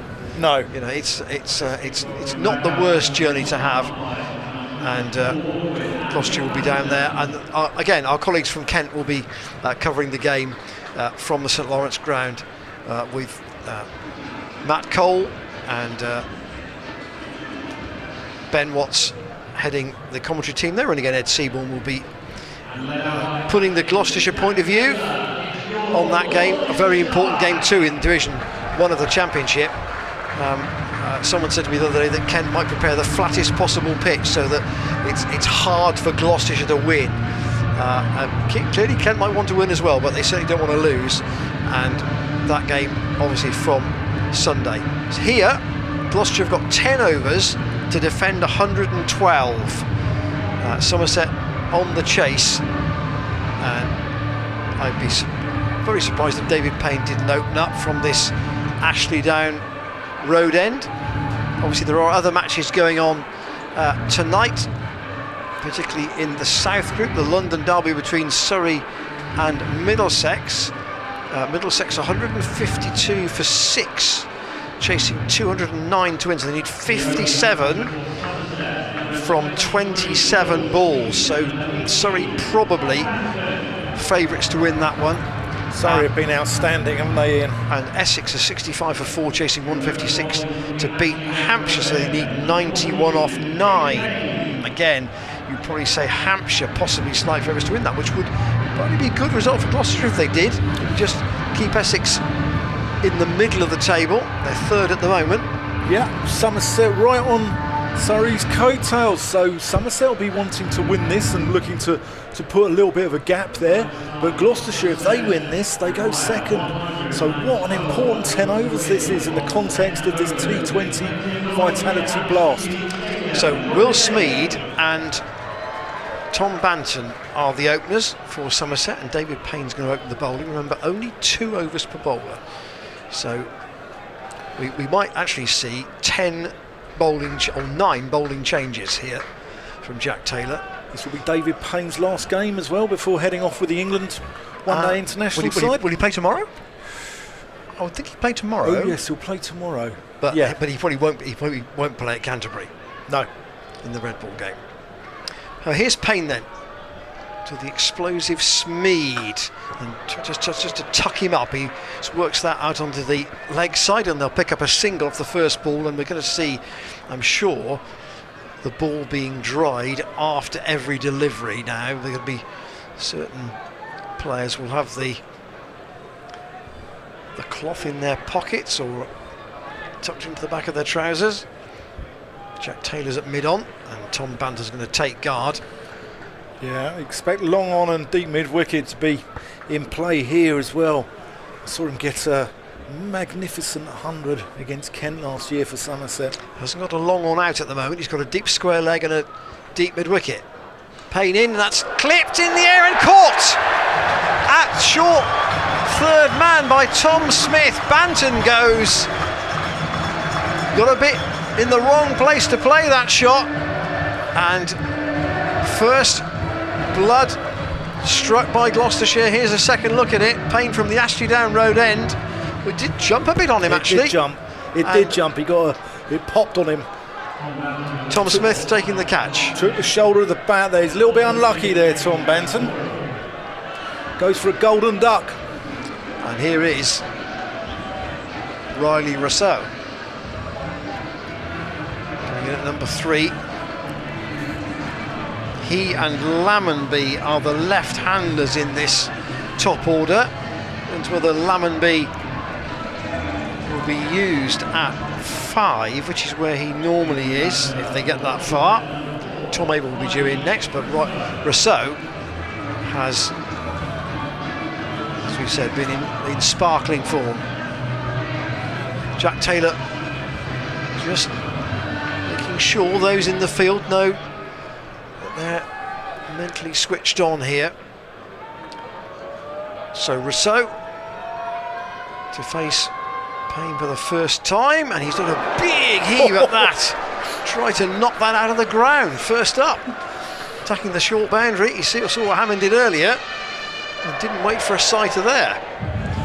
There's a second look at that. I mean, he's taking leg stump, maybe leg and middle, and he's moved right across. If he connected with that, they'd have been fetching it from fish ponds. Gone halfway to Filton, I'd have thought. Payne again to Rousseau. Straight down the ground, shortest boundary, and it's gone straight for 6. Relatively low and flat, but Somerset will know that with 112 to chase. They can't afford to hang about. No. He didn't really middle that either. No, he didn't. It was a sort of thickish outside edge, wasn't it? But same result. 7-for-1 in the first over, then first over of 10 with the target 112. Paying into Rousseau off the bottom of the bat this time, and up to Benny Howell at mid-on. Noticeable this year that Howell hasn't been as successful in terms of wickets, but his economy has been excellent. He's been the bowler of the season for me, Benny Howell, because he just comes on and he just dries up completely. He bowls his 4 overs like 1 for 20 more or less every week, or 0 for 20, but he does a great job. Payne to Smeed. Ooh, slower ball deceived him, and Smeed played the shot far too soon. So the end of Payne's over, 8-for-1. Somerset, remember the power play is only 3 overs, and here Gloucestershire got to decide who to bowl at the other end, and the answer looks like Josh Shaw. Yeah, balls like that the 6th ball there from David Payne, expect to see a lot of that, expect to see variations of pace, rolling their fingers off it. That was an off cutter there from David Payne, and expect to see them roll their fingers over the ball and just vary the pace a little bit, vary the bounce and how quickly it goes through. Well, interesting call as to when to use Shaw.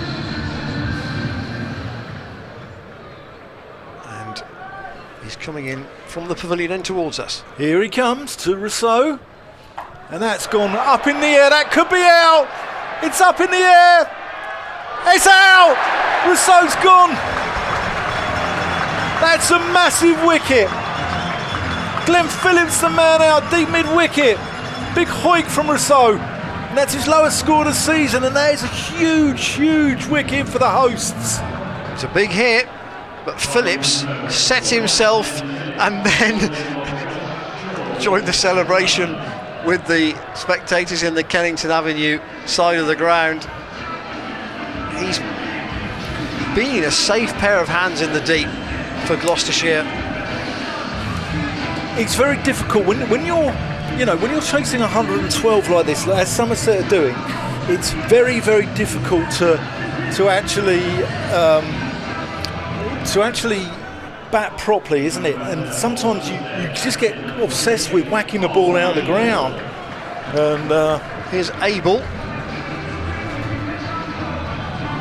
coming in at number 4.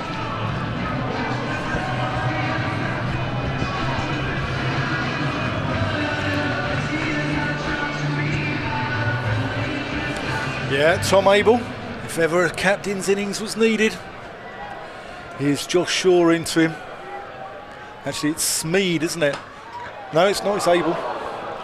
It is Abel. It is Abel, yeah. Do they cross twice? I know, they don't cross anymore, do they? No. No. So that's Tom Abel off the mark. 9 for 2. But that's a huge wicket because Riley Rousseau's been in such wonderful form for Somerset. I'm sure there's Benny Howell, the master of 57 varieties of delivery, I'm sure will be saying to Josh Shaw, probably after every ball here, just reminding him what he should be doing. Shaw into Smeed. That's a good Yorker. He's going to get one, but one's a fine for Jack Taylor. You see, that's the length that Somerset were bowling. Yeah. Get it right in the block hole. Get it right on the toes. William Conrad Francis Smeed. What a name. What a name. Product of King's School, Taunton. And he's been wonderful in T20. So he doesn't play first class, or hasn't played first class yet. No. Here's Shaw into Abel, who gets that. Oh, there's no run. That's a dot ball, and there's a run-out opportunity. It's all going on here, Ian Randall. Everything's going on here. It was like that social media clip I saw yesterday of a team trying to run 3 to the wicketkeeper, and then having 2 misfields and somebody being run out off the attempting to run the 4th. It was not quite that bad, but 10 for 2 the important thing for Gloucestershire is the 2 wickets. Yeah. Here's Shaw. Enable. Oh, that's gone one bounce out to mid-on. I thought that was going to carry, but that's still a dot ball. And that will please Jack Taylor. Smeed's had a very good T20 at Taunton. He got 94 not out last week against Glamorgan, 58 v Essex. But he's struggled a little bit away from home. This is the power play, of course, so Gloucestershire have got to effectively really select their deep fielders very carefully. Here's Abel, Taunton boy.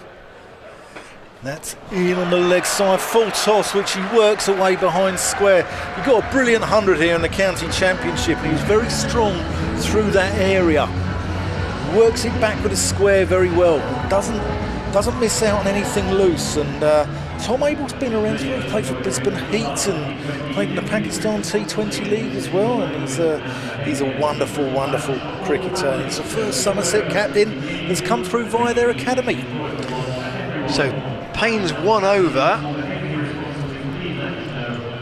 cost 8, 6 off the over from Josh Shaw, and now Zach Chappell is going to bowl the last over of the power play.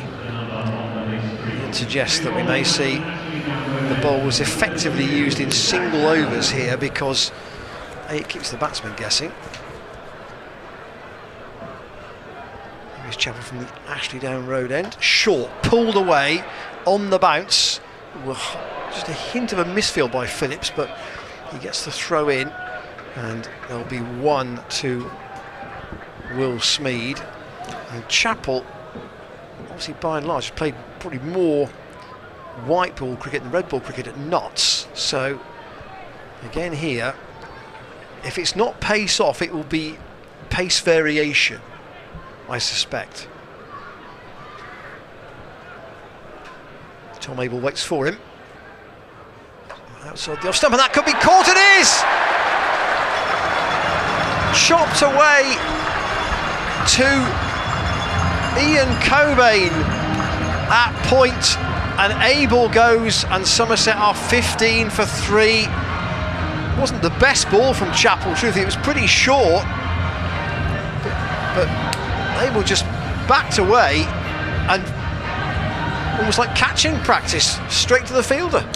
Yeah, and I think, I don't know who we're going to see. We're going to see Lammonby come in now, because I thought they might put in Lewis Gregory, because if there's only 6 or 7 from the remaining 4 balls of this over, all of a sudden it becomes, 90 off 7, doesn't it? And that is a big, big ask. Now, we did mention him earlier in the piece.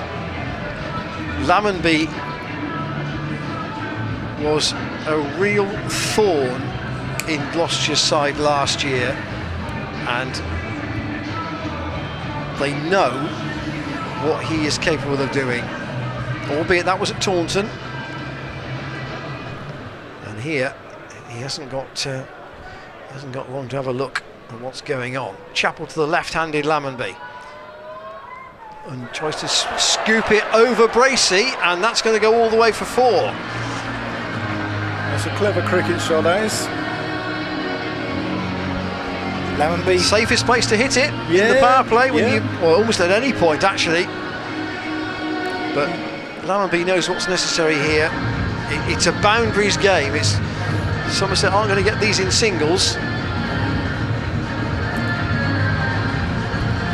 And obviously you can do that if the ball is short enough, but you can't do it. You can't play that shot if it's a Yorker length, and that's something that Jack Taylor might be reminding Zach Chappell about. The high stepping run of Chappell in once more, and again Lammonby goes for the ramp or the scoop over the keeper. Doesn't make contact this time. Every dot ball, the pressure increases on Somerset. 92 of just over 7 overs. It's getting, when it starts to get 12s, 13s, 14s, 15s and over, it's very, very difficult. Has only difficult. faced 4 balls at the other end. Chappell again to Lammonby. Aerial, that was Fuller, and it's going to go all the way for 6 runs. He's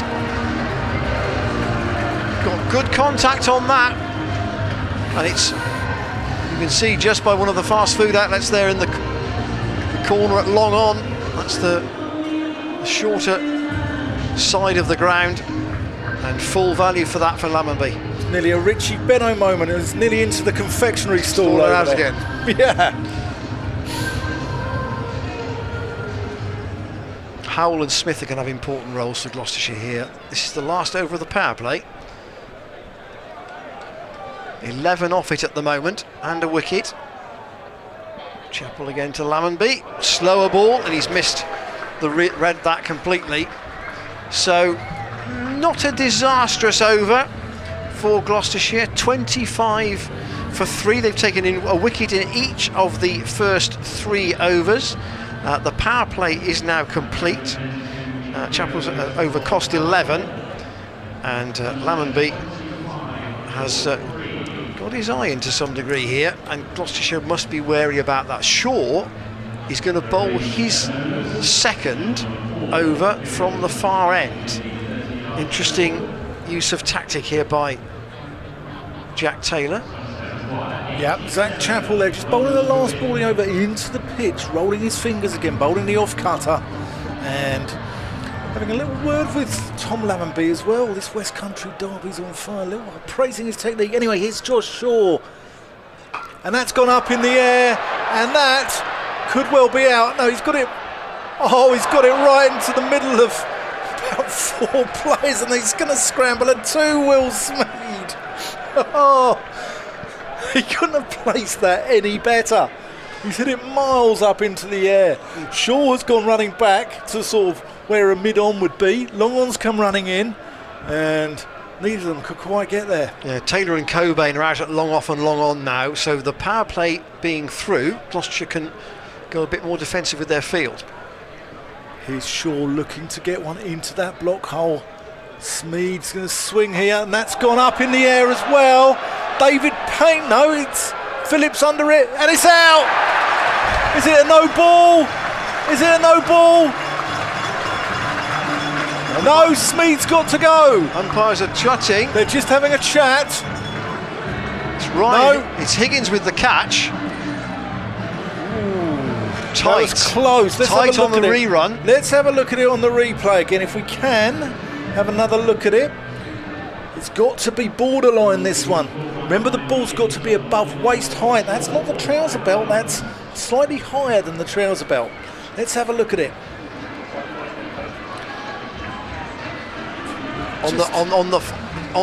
So the batsman is batting at our end of the ground, so it's not easy to tell with the bowler coming towards us. On the first look on the replay, it looked one of those borderline ones. It was Paul Baldwin's call at square leg to decide whether it was above waist height or not. He advises the strike of the other umpire at the bowler's end, but it would be the bowlers to call it. It would be the umpire at the bowler's end to call it.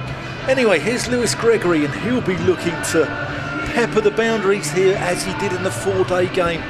But what we do know is the umpires said that is a legal delivery, and Somerset here are rocking at 27 for 4. Here's Shaw to Gregory, and that's pulled fiercely out. Ryan Higgins on the boundary, manages to get it in, hurls it into the gloves of James Bracey. So Shaw's taken 2 wickets now. Yeah. And 2 for 8. His figures excellent at this point. So Howell and Smith still up Jack Taylor's sleeve, metaphorically, bowling-wise. Here we go, here's Shaw into Lammonby. Where's he going to go? He's reverse ramped that for 6! What a shot! What a shot! He's got into a right-handed stance. He's got under that and scooped it back over where first slip would normally be to a left-hander, all the way for 6. That's an amazing shot. It's almost as if you'd have been a hockey player where you literally turn the stick really, really quickly. It's almost as if that's the sort of skill he's using. Shaw to Lammonby. Slower ball. Lammonby works that one backward as square as well. Bisects the two fielders. That's 4 runs. You can see why Lammonby's such a dangerous customer, because he scores in a 360-degree arc all around the ground. And I think they need to start pitching the ball up to Lammonby, because he's scored all his runs so far behind square of the wicket. Yeah, and they need he's not going down the ground at all. No, they need to start getting into that block hole area. But still a long way to go. Shaw. Yeah, that's a slower ball. That's well bowled. He's going to get a leg by probably, or no, 1 run actually. And he retains the strike. So it's 39 for 4 off 4 overs. Here we're going to go. We're going to have a look at the replay again, whether that was a no ball. Smeed, remember, it's in his normal stance as well. Is it above waist height? Oh, it's borderline. It's borderline. Well, it's a close call, that. And just as a comparison, at this stage, Gloucestershire were 46 for 1. So there's not a lot in it. Benny Howell, though, into the attack. And he will hope to try and quell Lammonby a bit here. And he's got 20 off 7 balls. Howell with the keeper standing up. Balls to him. Just a little dab away by Lammonby into the leg side. Then he got a long way across there and just picked up a single. This is where it will become hard, because there's no pace on the ball. You won't be able to work it and ramp it. You've got to hit it down the ground now. What's Howell doing with this field? He's got Cobain out at long on. He's got Glenn Phillips, I think, out at cow corner, and a deep backward square as well. Gregory waits for him. Into the pads. Braces like a greyhound out from behind the stumps. Good line there from Benny Howell, not giving Lewis Gregory any room to swing his arms. You know how dangerous he can be. We saw that from the earlier game. If you let him swing his levers. Bracey ducks down again. Gregory goes straight down the ground. It could be towards Hammond, who takes the catch. Low, diving forwards. Hammond's been a little bit erratic with his catching at times this season in the slips, but in the deep, that's one of his specialist positions. Gregory's launched that, and he's dived forward and clung onto it. That's a big wicket. Somerset 40 for 5, and Gloucestershire have taken a wicket in every over, and if they keep doing that, then there surely is only one outcome. Yeah, and that's 4 out of the 5 wickets who are the real danger men for Somerset. Banton, Smeed, Rousseau, Gregory. They're the guys who really need to score big if you're going to break the back of 112 off 10 overs. So Gloucestershire will be really pleased to see the back of Lewis Gregory. So Ben Green coming out at number 7. But we know in a short game, somebody really starts middling it. As Lammonby's numbers, remember that knock at Taunton last year were 90 off 36 balls. So Green waits for Howell. Strikes him on the pad. What does umpire Baldwin think? He doesn't think he's out. The crowd wanted it. Well, of course they would. Howell just having a bit of a smile at the umpire as he walks back. There was Green here. He wasn't moving his feet very far, that's for sure. Bit high. Yeah, bit high. Going over, I'd have thought. Howell again from the Ashley Down Road end. Tossed up almost, and he's found the gap there, and that's gone for 4. That's a clean hit. Past the right hand of Miles Hammond into the gap. Not a bottom hand in that. 4 to Green takes Somerset to 44 for 5. We're in the 5th over of 10. They need 112. That's the target. Another session of drawing the ball from skipper Taylor.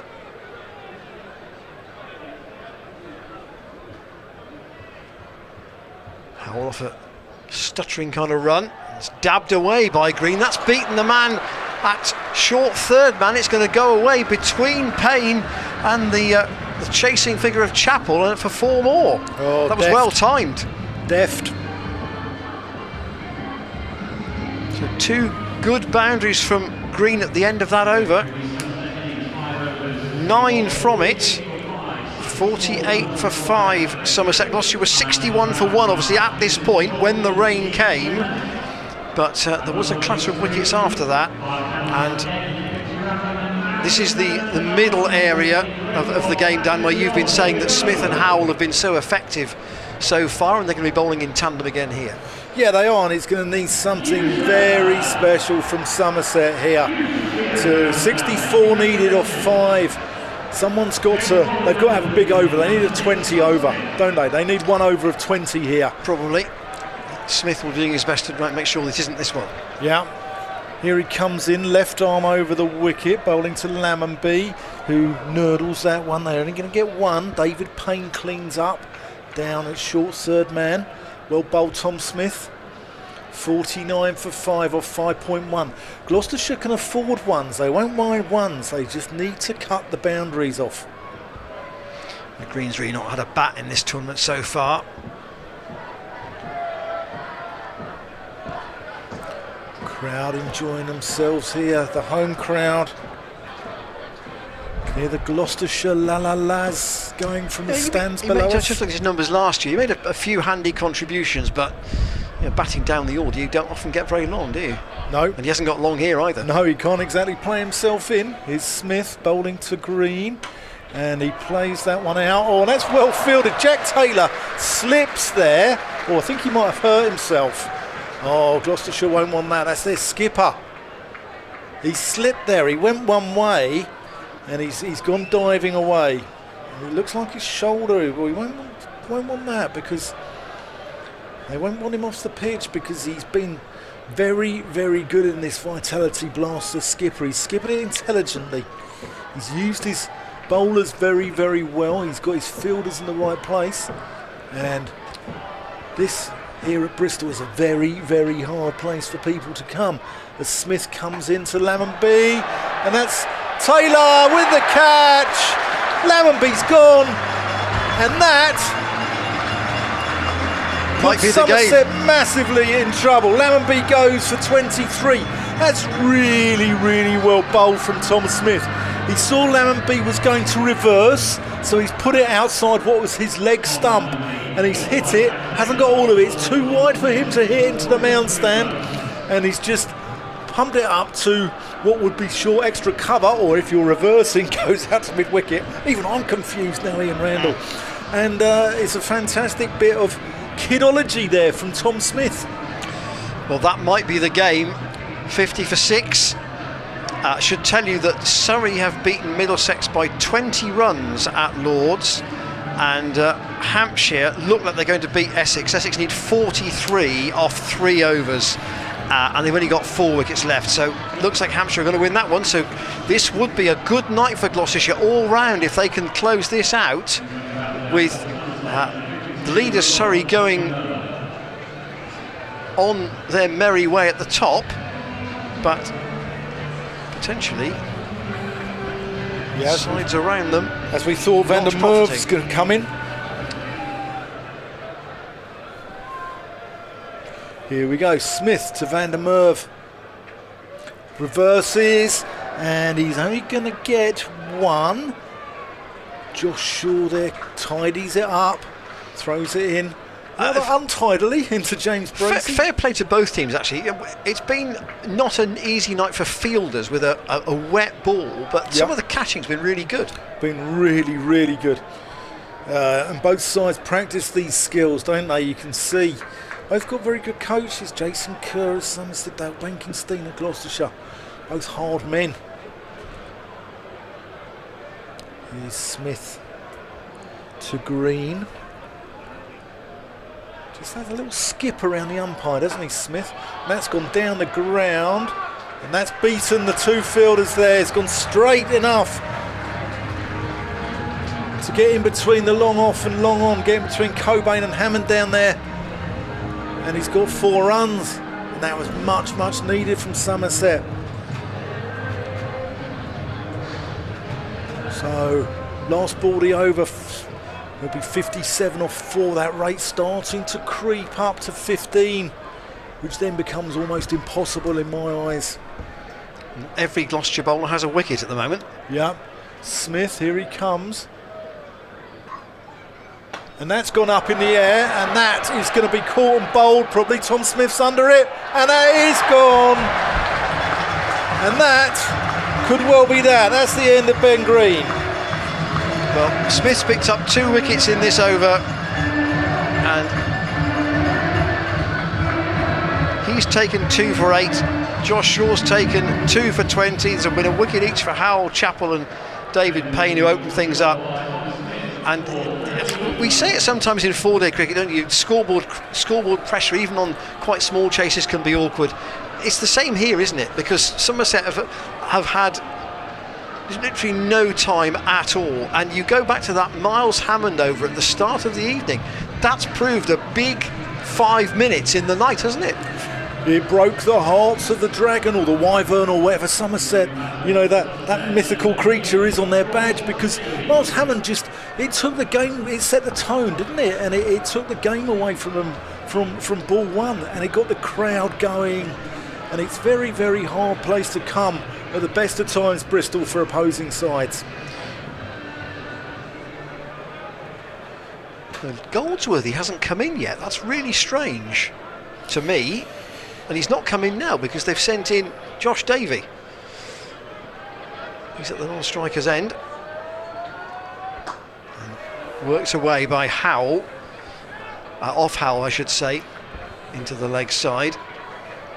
And we've got Van der Merwe and Davey together now. But Goldsworthy is, unless he's got some kind of problem, I'm bemused as to why he hasn't come in above number 9. But 56 for 7 it is, and this is the 7th over. He's not really a hitter though, Goldsworthy. He's a nudger, he's a nerdler, he's a good player, but he's not really a man who's going to biff it out of the ground, which is what Somerset need at the moment. This is the 7th over. Howell has 1 wicket already, and there was a little nick that's going to go down to the boundary at 3rd man. They'll pick up 4 for that. He gets the congratulations of his partner. But Van der Merwe is, he made that brilliant 165 against Surrey in a game that looked absolutely lost. So whilst he's at the crease, there's still hope. John Taylor again drawing the ball and chatting once more to Howell. Short 3rd man, short fine leg. Not trying to save the singles, but 3 men out on the leg side. And a boundary rider at deep cover. Slower ball from Howell, clipped into the gap on the leg side. That might go for 4, and he's absolutely split the field there. It's a good shot from Davey. It's a really good shot. It was an authentic shot, just literally got the boundary on placement. It's a long boundary out there, but even with 2 men out, almost at deep point and at deep mid-wicket, he's absolutely split them. 64 for 7. This isn't over yet, Ian. It's not over. Target, remember, is 112. So they still need 48. And only 3 overs after this. Howell. That's a better length. And just a single to Davey this time, up to Hammond at long on. Right in at the bootlaces of James Bracey. Not the tiniest of throws, no.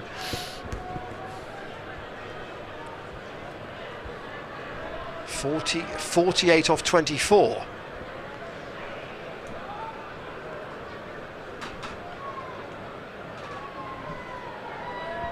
.48 off 20, my O-level maths doesn't really hold up anymore, does it? Howell Oh, that's short and just... he tried to pull that, Van der Merwe. Got it high on the bat. In the end, all he could do was squeeze a single out on the offside. That's Bentley Howell's heavy ball, isn't it? He whacks into the pitch, it skids on and comes onto a batsman or a batter quicker than he thinks, and you can only just get it off the splice there into the offside. One ball left for Howell.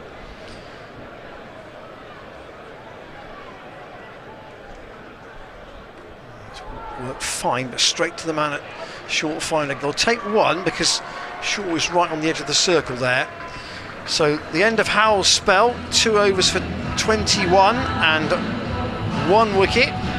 So he and Shaw have bowled through, and Tom Smith will now complete his 2 over stint from the pavilion. I would think it might be Payne for the 9th and maybe Higgins for the 10th, because Gloucester have been using Higgins for the last over on a regular basis. They certainly have, but this has to go now. It all has to go. It's 15 and over needed, 45 off 18 balls. Smith in, Van der Merwe, and that is going to go into the gap between Jack Taylor extra and Miles Hammond rushing in off the long off boundary there. So, but only one.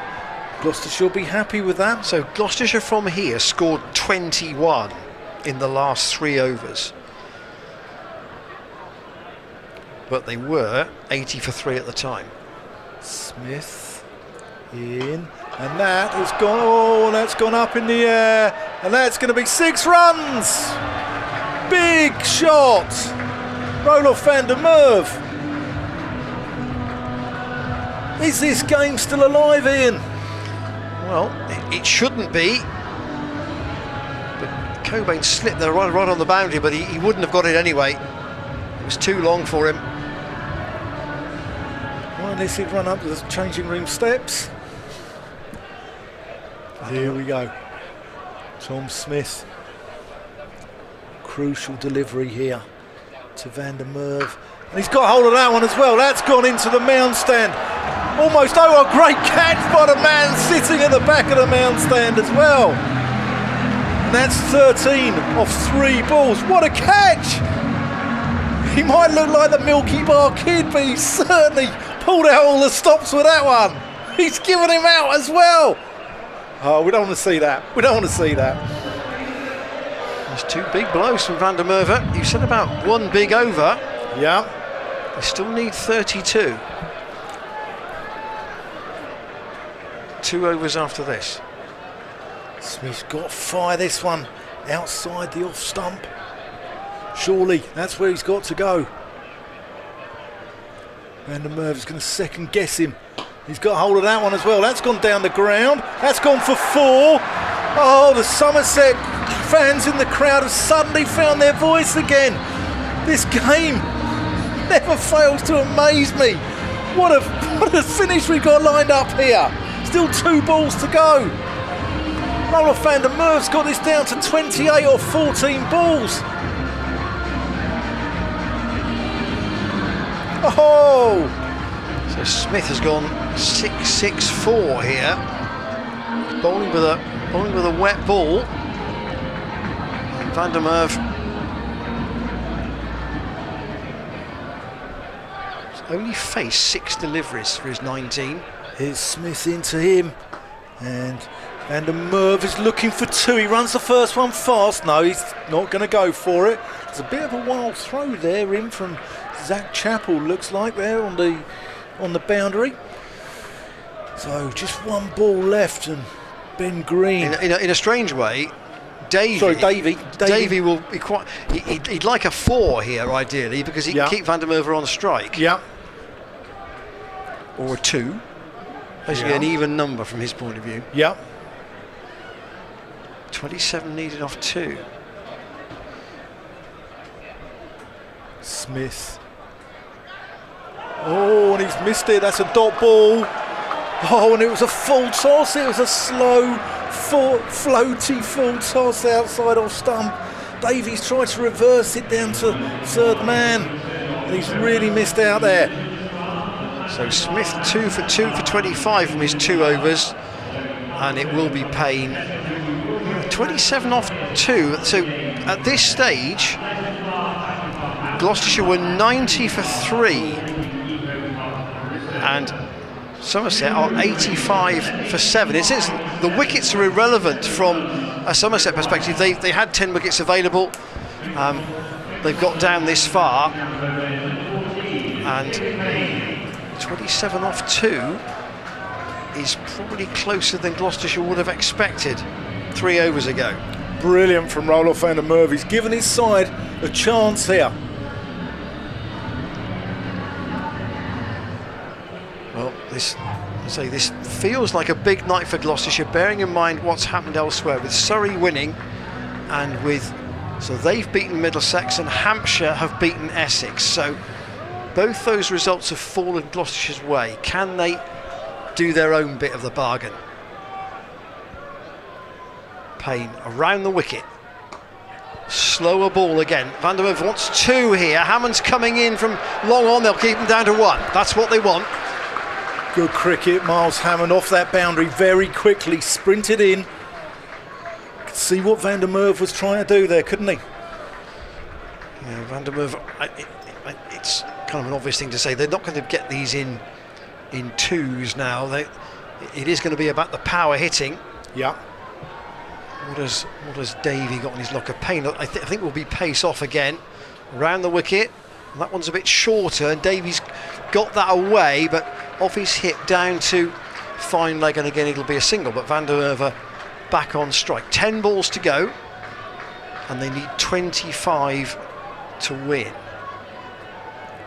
As long as Van der Merwe's there, though, Somerset have got a chance. I wonder what they would take at the start of the last over. They'd take probably 15. Would they take 15 at the start of the last over? Somerset as a chance. Somerset would, yeah. I think they'd take 18. Payne around the wicket to Van der Merwe. Short. Van der Merwe doesn't quite time it. Gets it away. It's almost plugged in the. And they're going to try and go for the 2. And Payne tries to run Davey out, but he's got back. Oh, good running. Good running to get 2 out of that. That shot almost plugged in the outfield. Just the way he played it. And the crowd here at Bristol are in for an absolute treat. 55 for 7 Somerset were when these two joined forces. So they've added 34. Van der Merwe has 23. Payne around the wicket to him. Short, pulled away by Van der Merwe. That's going to be 6, I think. It is. It's a big hit over mid-wicket. And Van der Merwe is keeping Somerset in the game here with some big blows. And now they need 17. And we're in the penultimate over. Who's going to keep their cool, Ian Randall? Long chat between David Payne and Jack Taylor. 17 off 8.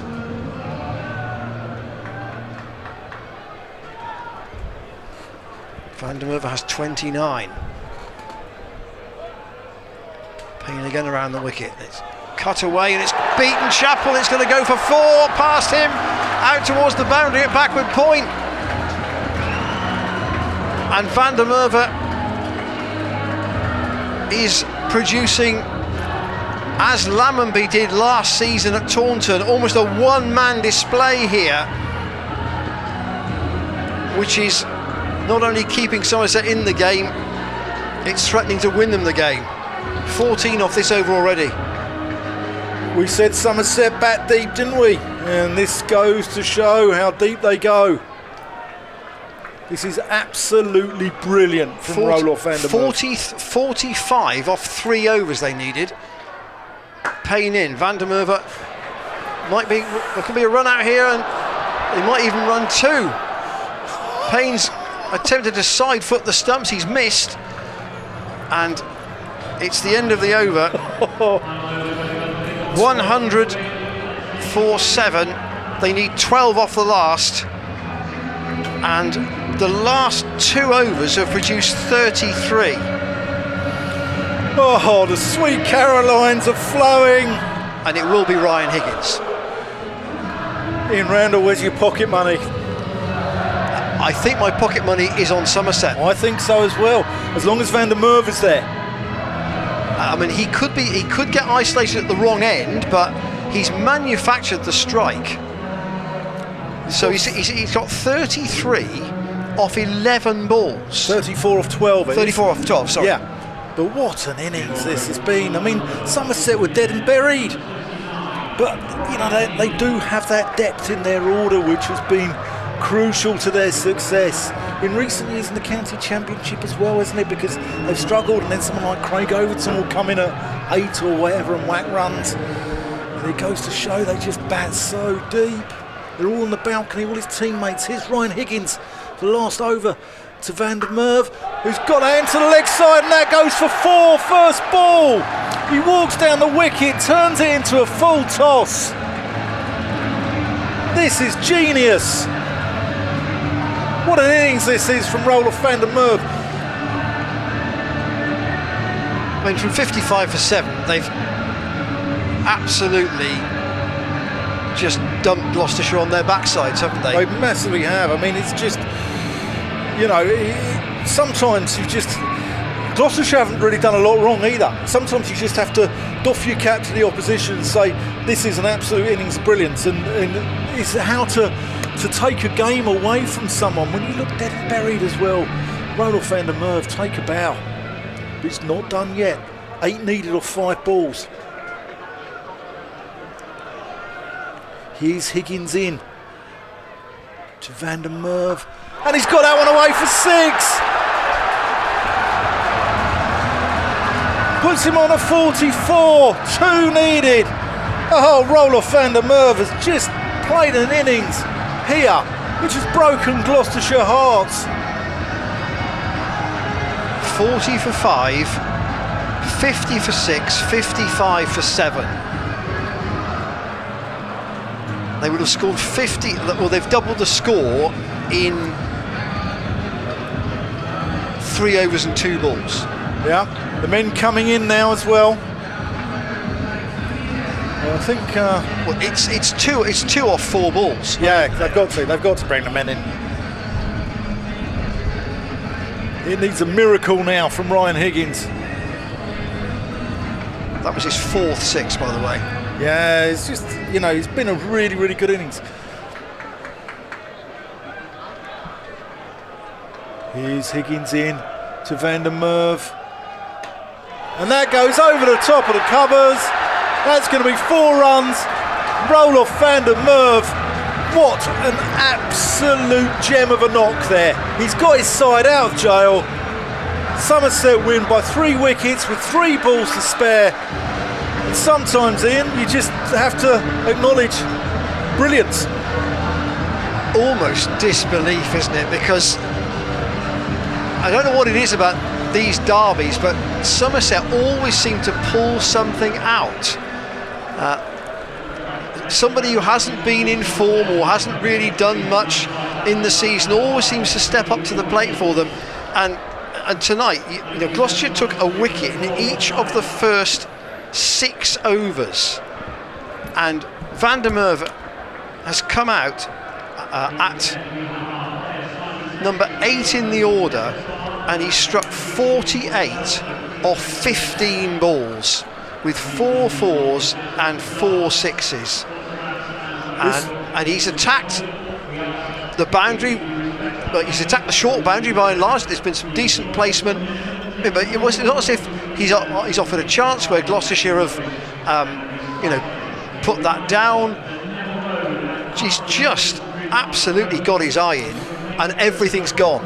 It's been, you know, an unbelievable innings, and you know, you could say that Gloucestershire didn't get enough runs during that second 5 overs. When they came on after, you know, you could say that, but sometimes, you know, from 58 for 7 in the 7th over, sometimes you just have to give it to the opposition and say, well played, mate. And I think in this instance you have to, because Roloff van der Merwe has just played an innings there of pure genius. It's, as I said, I think I said it earlier, that's been a one-man onslaught. A la Lammonby last year, Gloucestershire will feel that they've run into basically one person who's taken the game away from them. And that might be, unfortunately from a Gloucestershire point of view, that might be a big result in the table, because it really just put the squeeze on now. I'll give you the table at the end of tonight. Gloucestershire actually do stay in third place on net run rate.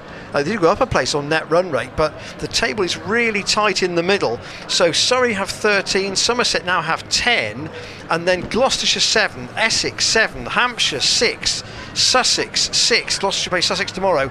Middlesex have dropped to 7th with 6 points, and Somerset have played a game fewer than anybody else. It just emphasises how important this week has been. Gloucestershire did well to win at Glamorgan.